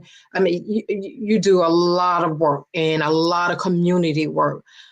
I want to unpack a few things here when it comes to this community leadership and equity work. It's funny that word came up because I just had a discussion about equity work and equity leadership, which is a hot topic right now. Tell us some of the things that you're doing, or some of the challenges, behind the scenes challenges that you're facing or that your work encounters. What are some of the things that people don't see? They don't know about these silent battles that you're dealing with. Talk to us about that.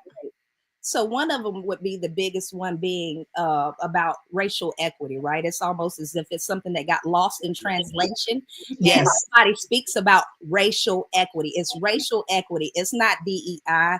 It's not inclusion. Because if we put racial equity in a box with everything else, it gets diluted. And with the town of Carrboro, I saw where they were putting racial equity under environmental issues, right? And it was like, no, racial equity is its own thing, you know. And without that, we will continue to see some of the issues that we're having. A great example would be like a conversation I had with the lady that was a professor. And of course, she didn't look like me, right? But she was just talking about how the woman has had it so hard, right? And here I am, a Black woman, talking to her to tell me about how the Black man had the right to vote before I said the white woman. And so where do you put that puts the Black woman at the very end of the totem pole, which is so unfortunate because, I mean, as a Black woman, I mean, I've never known my grandma to leave anybody out. And so where we uphold the Black woman where she needs to be, I feel like we as a society will be transformed. And a lot of these things that we're running into in these brick walls would no longer exist, because where we empower Black people, we just don't leave anybody out. That's right. And as a grandmother of a biracial grandchild, it's like everybody's gonna win when the tide rises. That's right. You know what I mean? She's gonna have access to generational wealth thanks to me, right? Love it. It's gonna be important for her to know her Black side, and that she is that, even though she might have the look where she can pass, right, as a white woman in America, but she needs to know that she's Black. And that's what racial equity is to me. It's like, like you just can't forget us. We can't be destroyed. We're unforgettable. We are unforgettable. Right. And that's what it is. But the more you forget about us, the more issues you're going to have in society. That's right. You know what I mean? Brother against brother, mother against mother. It's like, until we hold the pinnacle of where things really matter, which is, you look at the most overlooked person in society would be the Black woman. It's like, until we get there to where we're holding her as the pinnacle, we're just going to continue to have these aimless situations and movements and things that come and go. And this is why I've always been a champion for racial equity. Love it. Love it. Important. Equality is something different, right?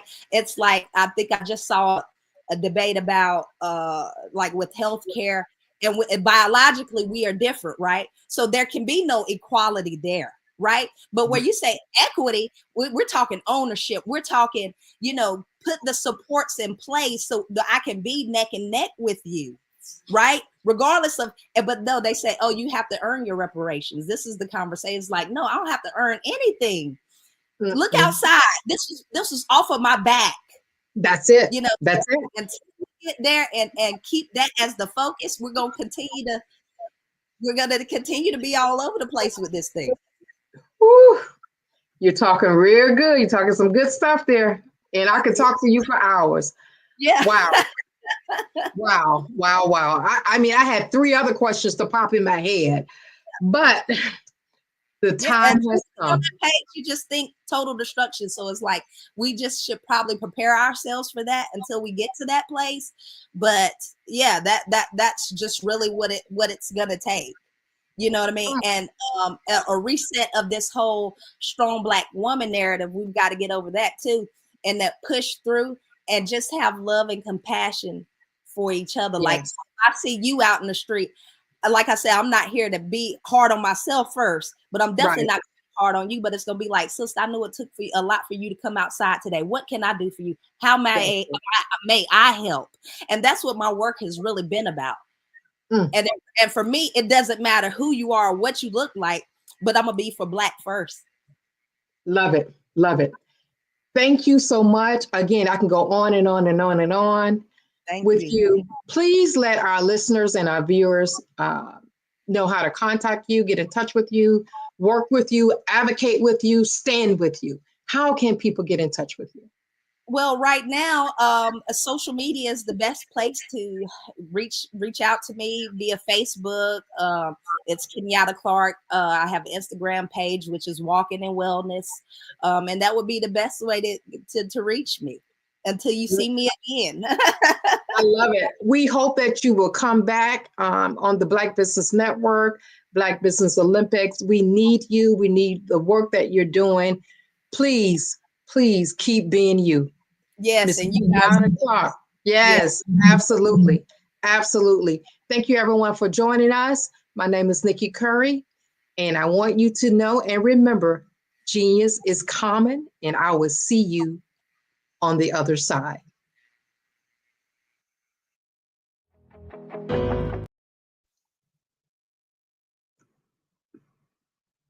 All right. Why we do the Black Business Olympics. It is so important for everyone to understand the reason why we're here. We are here to help raise funds for our scholarship fund. The scholarship fund is designed to help high school seniors receive laptops. These are high school seniors going to college or K through 12 entrepreneurs. This expo is a fundraiser for these students, and we want you to help us support this particular platform and these wonderful and amazing students. You can donate to our scholarship fund at blackbusinessexpousa.com, or you can use our Cash App handle, which is $BBXUSA. Our goal is to give laptops and up to $5,000 to 10 students. Students can register online at www.blackbusinessexpousa.com. Every dollar counts.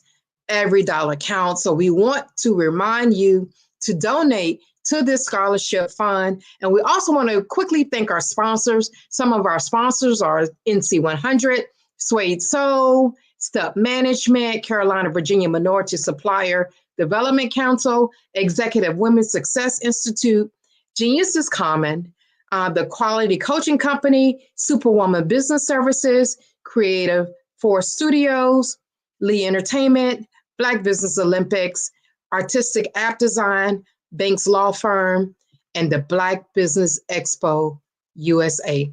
Thank you, everyone. Again, my name is Nikki Curry. Remember, genius is common, and I will see you on the other side.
Hi, I'm Eric Kelly III, and today I'd like to introduce you to my art. Welcome to the Eric Kelly III Museum, located in Durham, North Carolina. Today we're going to be discussing my art, my journey, and where I'm going next. You know, the past, the today, and the future. When I think about the beginning of my work, I have to go all the way back to when I was about 4 years old. And my grandmother gave me a pen, and I was in church. And I took that pen and I began to draw. And as I was drawing, later on, my grandmother said that the picture that I drew then looked like the choir that was in the church. And so my affinity for utilizing the ink pen to do work still happens today. Now, many times when we begin to talk about art, the question always is, what is the intent? Why do you do art? What makes you an artist? And so, as we look at my early years, I was not thinking about what I was drawing. I was just in love with drawing. I remember in the 5th grade when a young man, one of my friends, came to my desk and saw me drawing, and he said he'd like to draw. And so I said to him, anyone can draw. Because in my mind as a young kid, my art was just a way of, I would say, expressing how I felt. And so each day I would give him triangles and squares and show him how to draw. And so in my mind, I wanted to be an art teacher. And being an art teacher, I thought I could give back to other young people, other folk, how I felt about art. And so as we moved through my timeline and moved past the 5th grade, I began to draw, I would say, comic book figures, a lot of figures, a lot of pictures of what I saw in comic books. And one of the things that I noticed about me at an early age, maybe it was because my grandmother was a civil rights leader, maybe it was because my great-grandfather wanted me to be a lawyer, and he took me each day from Scarborough Nursery School down to the courthouse to watch what was going on at the courthouse. And maybe it was me watching television and seeing the civil rights movement happening and seeing things that was going on. But I remember when I was about 12 that there was this thing called identity. Say it loud, I'm black and I'm proud. And the music that I was hearing was just so different until I began to change the white images that I looked at to black images. I can remember the Incredible Hulk that I changed into the Incredible Bullock. You gotta understand, I was a kid, Tarzan. I did Tarzan wrestling with an alligator in the jungle with an afro. And so this whole thing of black identity was prevalent on my mind as a young artist. Many times people say artwork is political. And I continue to say that not only artwork is political, art is what is your identity, but more importantly, what is your intention. And so as I moved through those years, 5th, 6th, 7th, 8th grade, I began to look at the difference between how I felt and how I saw things. And one of the things that I noticed early on is that I could actually hear tones and hear music, and I would see colors in terms of what I was drawing. Many times I found myself talking to people and I would say, I can draw you if I think about you. And that was one of the games I used to play when I was a young kid. I would talk to somebody, I would listen to them, and then I would go home and I'd get my sketch pad and I would actually draw them. Many times when I was coming up, I used to tell people that if you talk about what you want, I could draw some lines and then I can go and create that particular object. Intention, identity, and color was very prevalent in my work at an early age. I remember my first paper mache dog that I did. It was white. And my teacher kept the paper mache dog. And my great-grandfather used to say to me that don't give my artwork away. And so he said, only sell to collectors. And so at 7 years old, he started a museum for me called the Eric Kelly III Museum that would house my artwork in his house, along his halls, and house my writings. I'm also a poet. I do poetry, 3 portrait CDs that I've done in the past, along with some more interesting writing. My work, again, as I said before, is about identity and intention. When you think about colors, and we will see some of those pieces later on, but the colors and portraiture that I've moved into, very, very important. Initially, I was doing a lot of figuration, and that figuration was a lot of history pieces. Now, fortunately for many artists, they have what I would say some guidance, some leadership. When I was growing up, once I got to the 12th grade, 3 of my teachers, Sandra Dowd, Miss Corbett, and Miss Cousins, pulled me into the teacher's lounge. And my art teacher, Sandra Dowd, said to me that I was cheating the world because I was not doing enough art. And she said each day that she give out a project, that I would come in the day of the project and do the best piece in the school. And I used to think about that because I wasn't really aware in terms of my art. I just was doing art. And so my English teacher said that, well, this year you're not going to graduate. And my history teacher says, that is correct, you're not going to graduate. And so you got to understand, back in those days, graduation, senior year was very important. And so what I did was I said to them, y'all can't do that. And they said, yes, we can, because we control your grades. And so I sat there and I listened to them as they began to tell me what they wanted me to do my senior year so that I could do more art.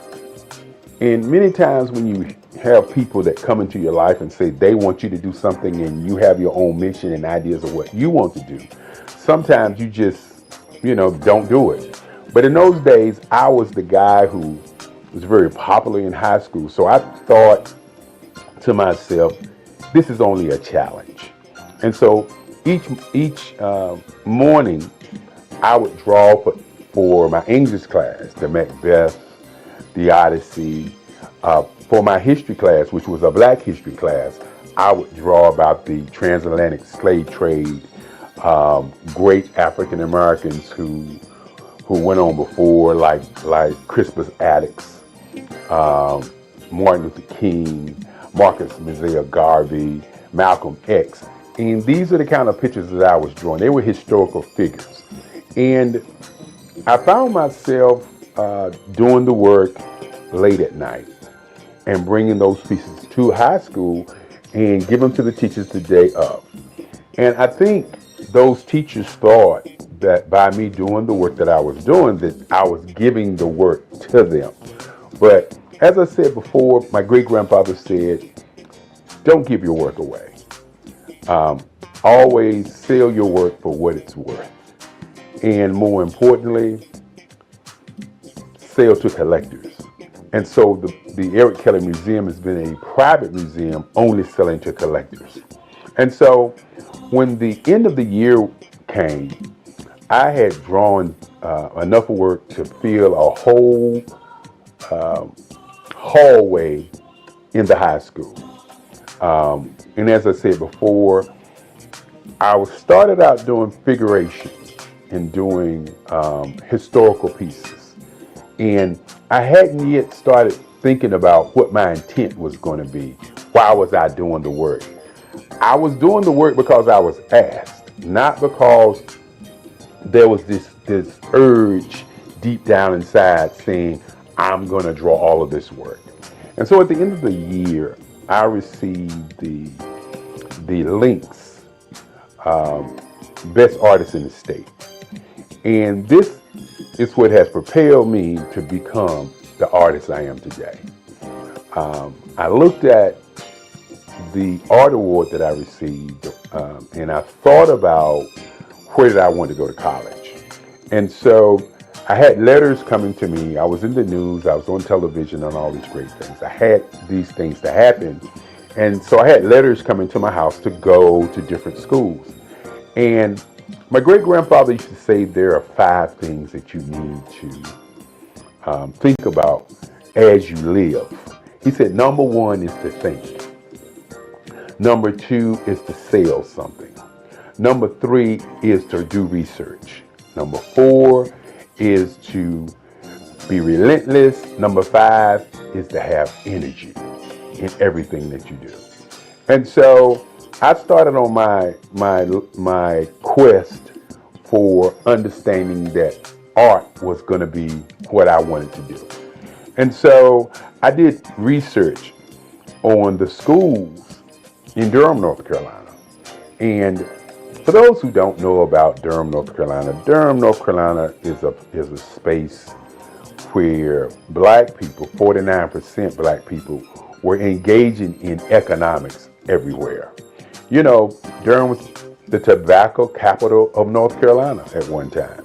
And so when I was a young man and I lived in Federal Street Projects, I could walk down to Pettigrew Street, not to Parish Street, because Parish Street is considered Black Wall Street now, but before Parish Street, there was Pettigrew Street. And on Pettigrew Street was Service Printing, black men owned it, the Regal Theater, black men owned it, the Barber Shop, WAFR, and the taxi cabs. And I could see black people doing great things right there on Pettigrew Street. And Pettigrew Street was probably about 4 or 5 blocks from where I stayed. I remember going to the Regal Theater, seeing Hercules and all these movies as a young man. But the thing that really impressed me about Pettigrew Street was I saw black people doing black things. And so as I did my research to see where I was going to go to school, I discovered that North Carolina Central University was one of the top schools with black professors. And one of the things that I wanted to do, you know, as a young person is I wanted to go to a school where I could study in the class, and then I also could go to the library and pick their books up and read more about what they were talking about, so I would be immersed into the art.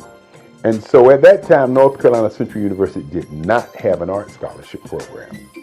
And so remember what I said earlier about my great-grandfather. He said, think, and then sell, and do research. And so in doing my research and thinking, I said to myself, I want to take my portfolio down and ask them to come to that school for art. Now, many people don't know, and I didn't know at the time, that Ernie Barnes, who is one of the greatest artists who've ever come out of Durham, North Carolina, didn't know that Ernie Barnes had gone to North Carolina Central University. That was not, in my mind, something that I knew. I was an artist who was influenced by the people that I knew, not the books that I read, but the people that I actually knew. And so I took my portfolio down to Atlanta Henderson at North Carolina Central University. My portfolio was full of historical art, as I said before, because that's all I was doing. many times you hear the idea that all art is political art. While I wasn't thinking my art was political, my art was always about identity as a black man, as a black person, as a black entity on the planet. And so I left my portfolio with Dr. Henderson, and a week passed, and they sent me a letter offering me an art scholarship at North Carolina Central University. This was probably one of the greatest days of my life. As my grandmother at the time said to me, she said, well, since you're going to school for free, I'm going to give you the family car. And you know, when you're thinking about your life and how things transpire to get you where you're going, these are the kinds of things that move you to believe in yourself. My grandmother used to say, you can do anything that you want to do. Just stand up for yourself and do it. And so, with that being said, my grandmother gave me the family car, and off to North Carolina Central University I was. And, you know, one of the first heartaches that I would say that I had at North Carolina Central University was the whole I'm on art scholarship. And why I say it was a heartache is because the other students that was in school in those days, they knew I was on art scholarship. I didn't know they knew I was on art scholarship. So when classes began and I was asking the other students about painting, because in high school I had done 3 paintings, hadn't done a lot of painting. As a matter of fact, I was self-taught for my painting. My art teacher, Sandra Dowd, said to me, and I'll never forget it, she said, you're an artist. I don't have to tell you what to do. Just take the paint and put it on the canvas and you will figure it out. And that was my first foray into painting. And I did pretty good. I created an abstract, I created a couple other paintings, and I was doing pastels at the time. And pastels was my first love after pencil and ink pen. And so what I did was I utilized my pastel skills as a way of painting. So when you actually see some of my painting, it looks like pastels, because that's how I mix, that's how I match my colors, that's how I draw, that's how I utilize my line work on my paintings, just like pastels. And we'll get an opportunity to see some of those things as we move forward. And so as I got to college, I won't ever forget, I was asking a young lady how to paint. And she said, you got an art scholarship, you ought to know how to paint. And this was a heartbreaker for me, because I came from a background of people helping people to get to where they go. And so with that in mind, in terms of how I was raised, I was never raised to say to people, I can't help you, I'm not going to help you, you got something, so go do what you do. And so this was a daunting task for me, because I was looking at seniors doing artwork, and I was expected at that moment to be able to do work just as well as the seniors were able to do the work, because in their minds I had an art scholarship, and that art scholarship meant that I had some magical powers, some great art in me that they didn't have. And so I was very, very depressed on that day.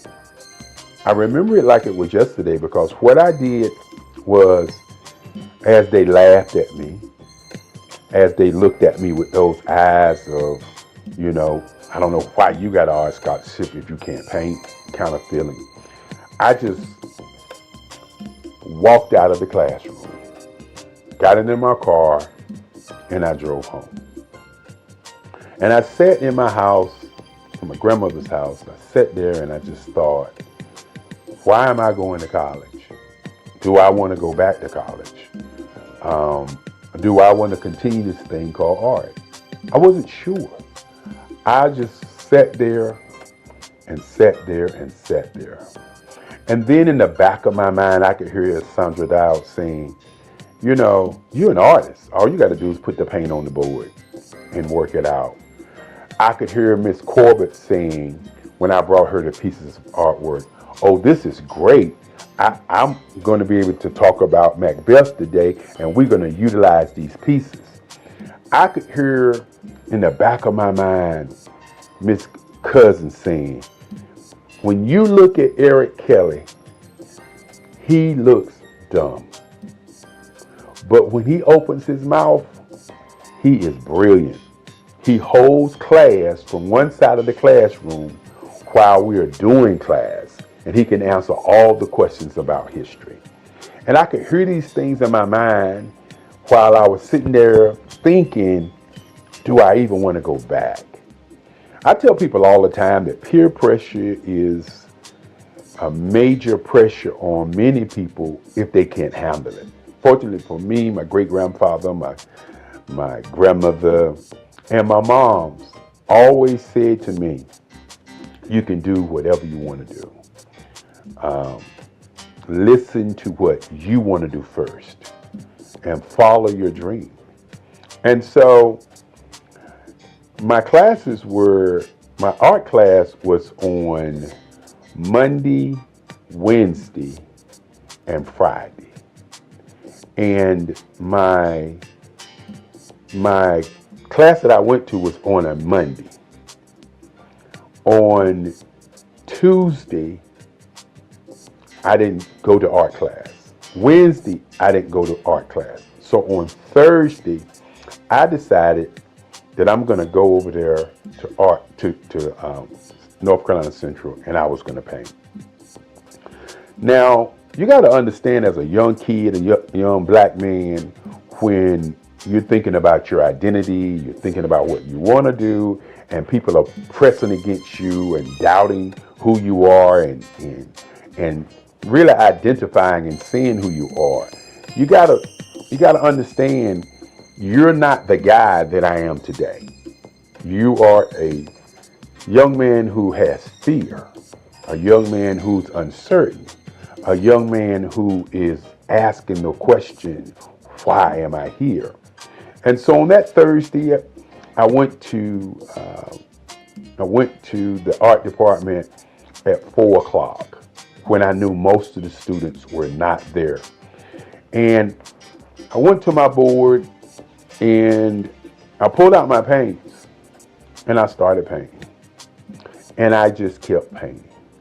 And I just kept painting. And I continued to paint. I was working it out, trying to figure out what in the world was I doing. And I remember when I got to the art department and I thought about what I wanted to paint. And I painted a piece that if people saw it today, they probably would say that it's racist. If people saw it today, they would probably say, what was he thinking? What was his intent? But I had done a piece in history, in Black history class, of a slave being hung. And it showed a plantation owner grabbing the slave in his hair, getting ready to put the slave into a rope. The name of the picture was I Didn't Do It. And the picture was about a slave who witnessed something that happened and told other people on the plantation, and then the master decided to hang him for talking about it. And in this piece also has the Ku Klux Klan in the back, the fiery cross in the back, and all of that crazy stuff I was doing back in that day. And I began to paint that picture. And as I was painting that picture, I could see exactly how to paint. I don't know why or what, but I could actually see how to paint. And so I was there from 4 o'clock in the afternoon, and I looked up, it was 4 o'clock in the morning. I took my sheet that we had in art class and I laid it over the piece, and I jumped in my car and I went home. And so my class was Friday morning at 11 o'clock, 11:35. And so I got to class late that day, and somebody had pulled my sheet off of my painting, and the whole entire class was standing around my piece. You know, when you are uncertain about who you are and what you're doing sometimes, and you're looking for validation, it kind of gets in the way of how you make art. And what I mean by that is, I was not looking for validation. I was looking for how to paint. And by looking for how to paint, I created something that nobody expected to come from me, because just 2 days prior, I was asking people in class how to paint. And so this has been a part of who I've always been, is the kind of person who looks at something from a perspective, and instead of asking a question, I delve into it and make a change and make a difference. And so as the kids were standing around my piece, I walked into class, and true to form, I am never been a person who is always trying to talk about what I do. As my great-grandfather used to say, great people are not people who are walking around talking about being great. They're doing great things.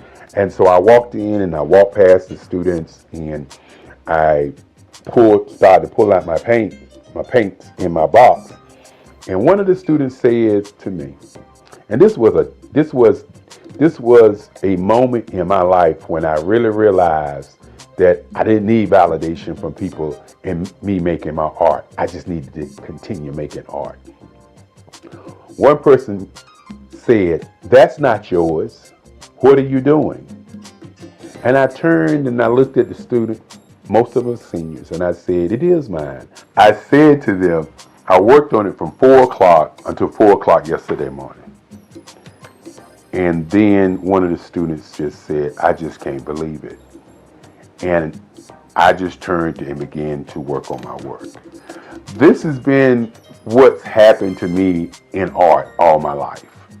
It's never been about me looking to be a great artist. It's always been about, what is the identity? What is the intent?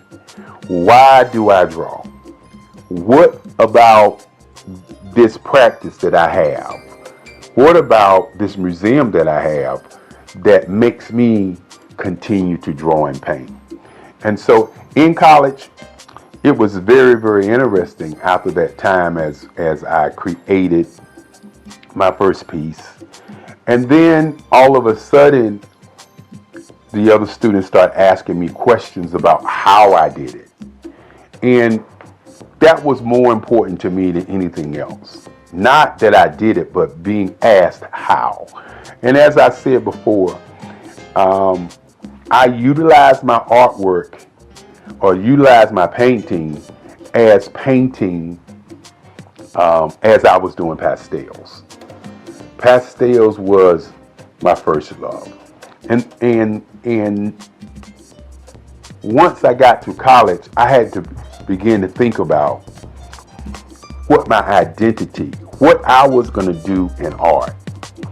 Was I going to be doing figuration? Was I going to be doing scenes? What was I really going to do? And I remember Carlisle, who was one of my teachers. Mr. Carlisle. I remember Mr. Carlisle. And Mr. Carlisle was a teacher, an art teacher, who said to me, he liked the way I was doing large pieces, and that large pieces was something different from what the other students were doing. And so what I decided to do was to try to figure out what kind of artist I wanted to be. You know, I opened up talking about identity and intention. And I'm going to talk about power and color and emotions later. But what kind of artist was I going to be? And so Mr. Carlisle and Kennedy and some of the other teachers decided that they were going to take us art students to Washington, D.C. And taking us to Washington, D.C. to a art show by an art show curated called 200 Years of African American Art. And you have to understand that in those days, the information that we got was just so powerful.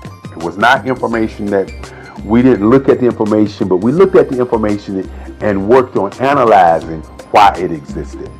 And so had an opportunity to go to Washington, D.C. There was over 85 pieces of artwork by different artists from all over the world. And that's when I first saw Aaron Douglas. I had known about Romeo Bearden. I had known about Ernie Barnes because Ernie Barnes came from Durham, North Carolina.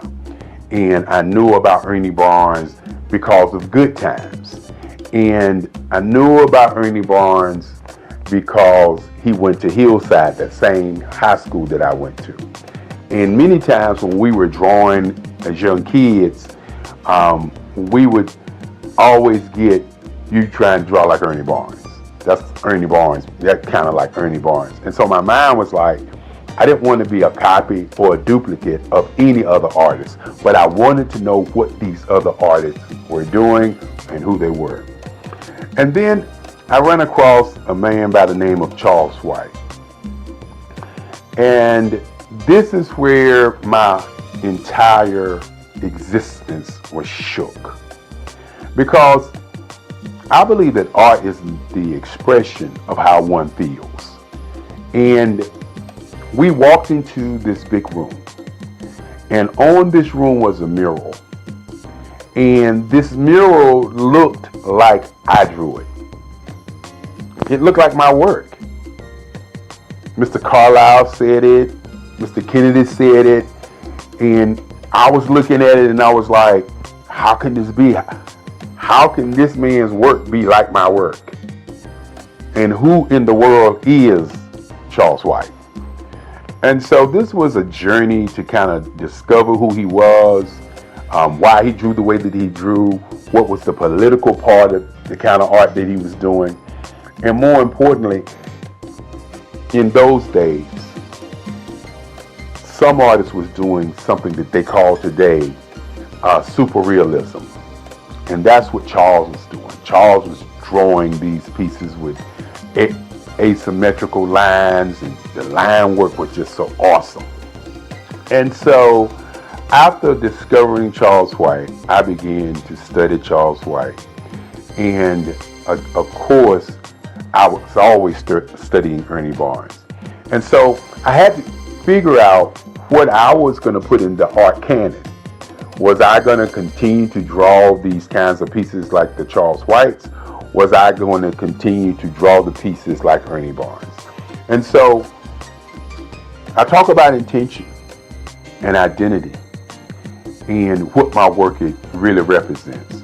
And what I say to many people, that my work represents world peace. That's what my work represents. The colors that I use, the line work that I use. I'll share with you a little bit later some of the pieces and some of the line work that I do.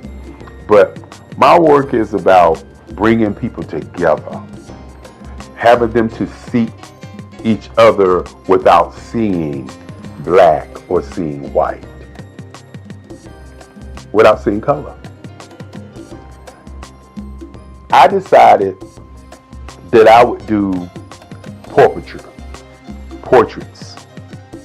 instead of doing themed pictures.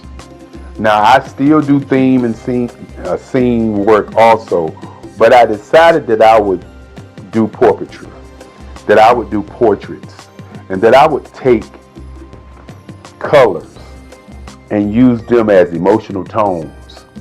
Many times I sit down and then I hear music and I see colors. I hear people having conversations, I see colors.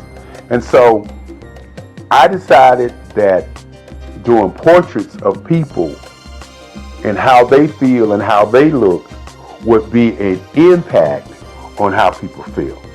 And so I can remember going to New York City during the summers and just sitting on the stoop in Harlem and just watch people go by and just try to see what they were thinking. You know, when they was arguing, how the intensity of that argument was, and the facial expressions. And I was always amazed by how people reacted. And each time that I would see people responding or moving, I would always see a different color that I could see in my paintings. And so I started drawing pieces in colors. And so my work has morphed from just doing the figuration into just doing portraiture, even though my next series of paintings are going to be dedicated to Black women. That's going to be an awesome set of work that I'm going to work on. I can't wait.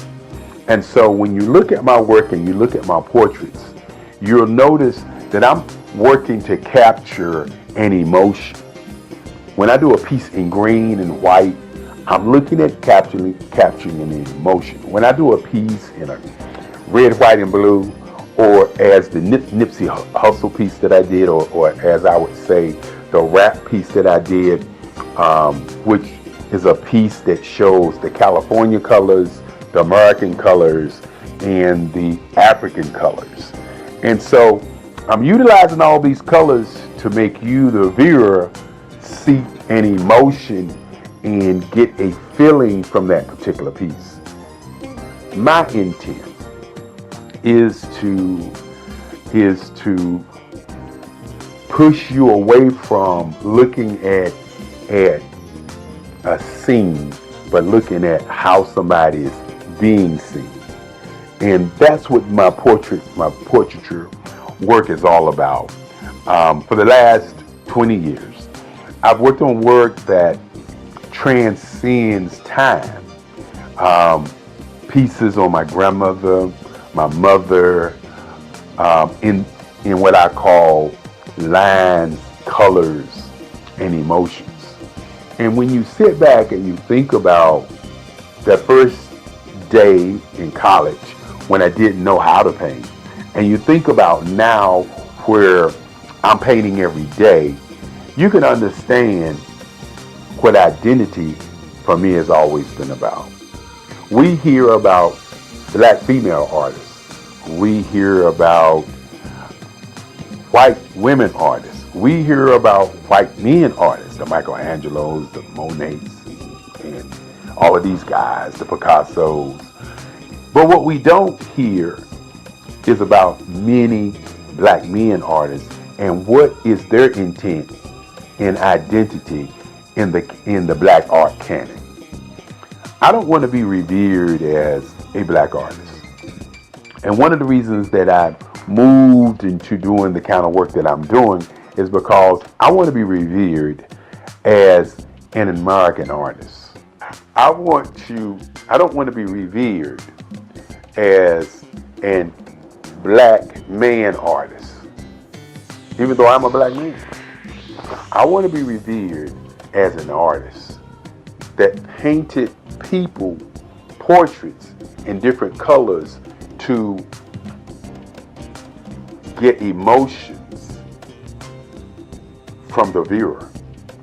I want my pieces to be large enough that it impacts you as you're looking at it. as opposed to you're just looking at a piece. You know, the colors are symbols and emotions that I get when I'm listening to music, when I'm painting.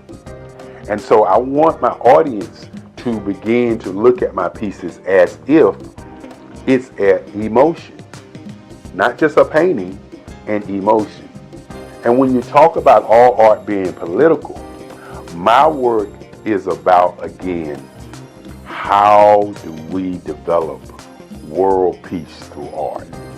And I believe the way that we get to world peace through art is by stop looking at art as being black or being white and looking at art as an entity of making, or as some people say, as creating a piece where you get emotions, where you get feelings, where you get an idea of what my intent is when I was actually creating or making the art. That is kind of where I am today in terms of my work. When you think about my great-grandfather, so many years ago when I was 7 years old, walking into my bedroom saying that he wanted me to be a lawyer. And he asked me what did I want to be, and I said I wanted to be an artist. And at that moment, he made a decision to create for me the Eric Kelly III Museum. After we went to look at museums to see what they were about, you have to understand that the future of what I would like to see happen is museums for artists who have been marginalized, for people who we don't talk about. Why is there not an Ernie Barnes Museum in Durham, North Carolina? Why is there not a Romer Bearden Museum in his hometown? Why is there not a museum for black artists so that our young people can see how they went through the process of how they do work? And so with my museum, it's been kind of a blueprint for these kinds of things. The Eric Kelly Museum houses the collective writings, the collective works of my work for over 65 years. And one of the things that I would like to see happen is many, many more museums for great artists. When you sit back and you talk about Basquiat, for example, great artist, a New York artist, where's his museum? Where's a place or a space for us to go and see his work?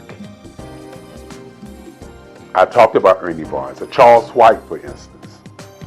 Where can we go and learn about Charles White? Another gentleman, and I could go on and talk about the Kennedy Wiley, who's doing awesome work, Lisa Butler, who's doing awesome work, Mark Bradford, who's doing awesome work. We can go around the country and around the world and see the Van Gogh Museum. We can see the Richard Steele's work, Clifford Steele, work. We can see all of these white artists around the world. Museums. Where are the black museums for our young people to see the greatness of these artists who have gone on before us? You know, I also do photography work, and Gordon Parks was a great photographer. But think about it for a moment. Other than seeing the exhibit of Gordon Parks photography, where can you go and study him, the man?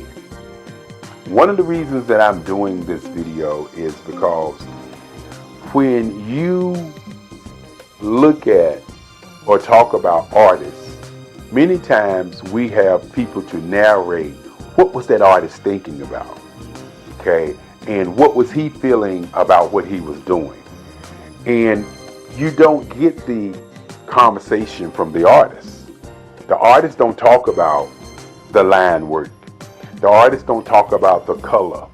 The artists don't talk about how he got to where he is. There's always somebody else talking about how he got there. Van Gogh, for instance, they talk about him cutting off his ear and sending it to somebody.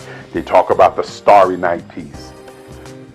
From their perspective, they don't talk about, or we don't hear Van Gogh say, well, the reason I did Starry Night because I was depressed and I just thought tonight this was a piece I was studying to do these kinds of things, and this how the Starry Night happened.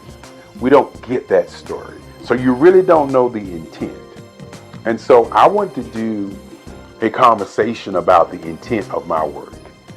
My portraits, my lines and my colors are put together in a way to pull from you an emotion of how you feel about people on the planet.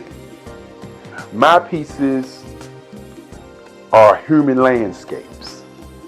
I want you to look at my work and see the lines as the age of the people who I'm painting.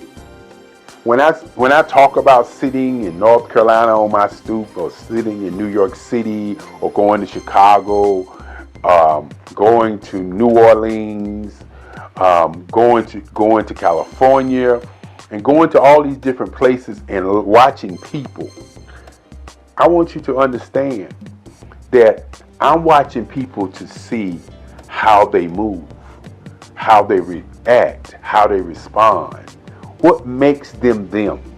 And so when you see my work, you may see a piece and say, that looks like this person, or that looks like that person, or that looks like this woman or this man. Well, what I do is I watch people and then I create the feeling that I got from those people.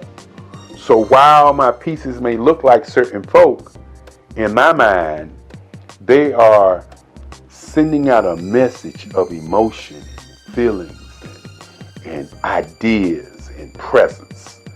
And that's my intent. My intent is not to just paint pictures and you like them. My intent is to pull something from you deep down. My pieces are spiritual. The lines sometimes remind you of African mask. The lines remind you of lights and darks. The lines remind you of energy, of hope and presence. That's why I do the work that I do. Now, I could easily do figurative work. I could easily do scenes. But I had to ask myself one question. How do I do something that's going to be different, that's going to stand the test of time and say Eric Kelly III was here? And this was his work. This was his style. This is what he was thinking as he did artwork. And so as you look at my work, my earlier pieces, as I said before, were historical pieces, historical places in time. And then you look at my work now, you'll notice that I've morphed into doing work that brings about that whole emotional feeling from you to the work. And that's where we are today.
Hello, I am Dr. Eric Kelly III, the visionary strategist and founder of the Black Business Olympics. I invite you to showcase your Black-owned businesses on the Black Business Network global stage. The Black Business Olympics is a global Black Business Network platform that propels Black-owned businesses into the international spotlight. By showcasing your business on the Black Business Olympics platform, you can reach a worldwide audience of potential customers, partners, and investors. You can also establish yourself as a thought leader, an expert in your field, attract lucrative partnerships, and more speaking engagements.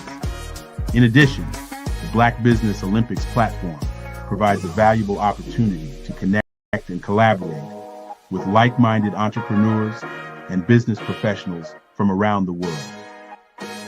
This can lead to new business opportunities, ideas, and relationships. Finally, by sharing your story and expertise on the Black Business Olympics platform, you can inspire and empower others. This is a powerful way to make a positive impact on the world and leave a lasting legacy. If you are a Black-owned business owner, I encourage you to seize the opportunity to showcase your business on the Black Business Olympics platform. It is a once-in-a-lifetime opportunity to make an indelible mark on the world. Be one of the 1,000 visionary entrepreneurs who are changing students' lives, shaping industries, and leaving an unforgettable legacy for their families. Unleash your voice on our global stage and watch your business thrive.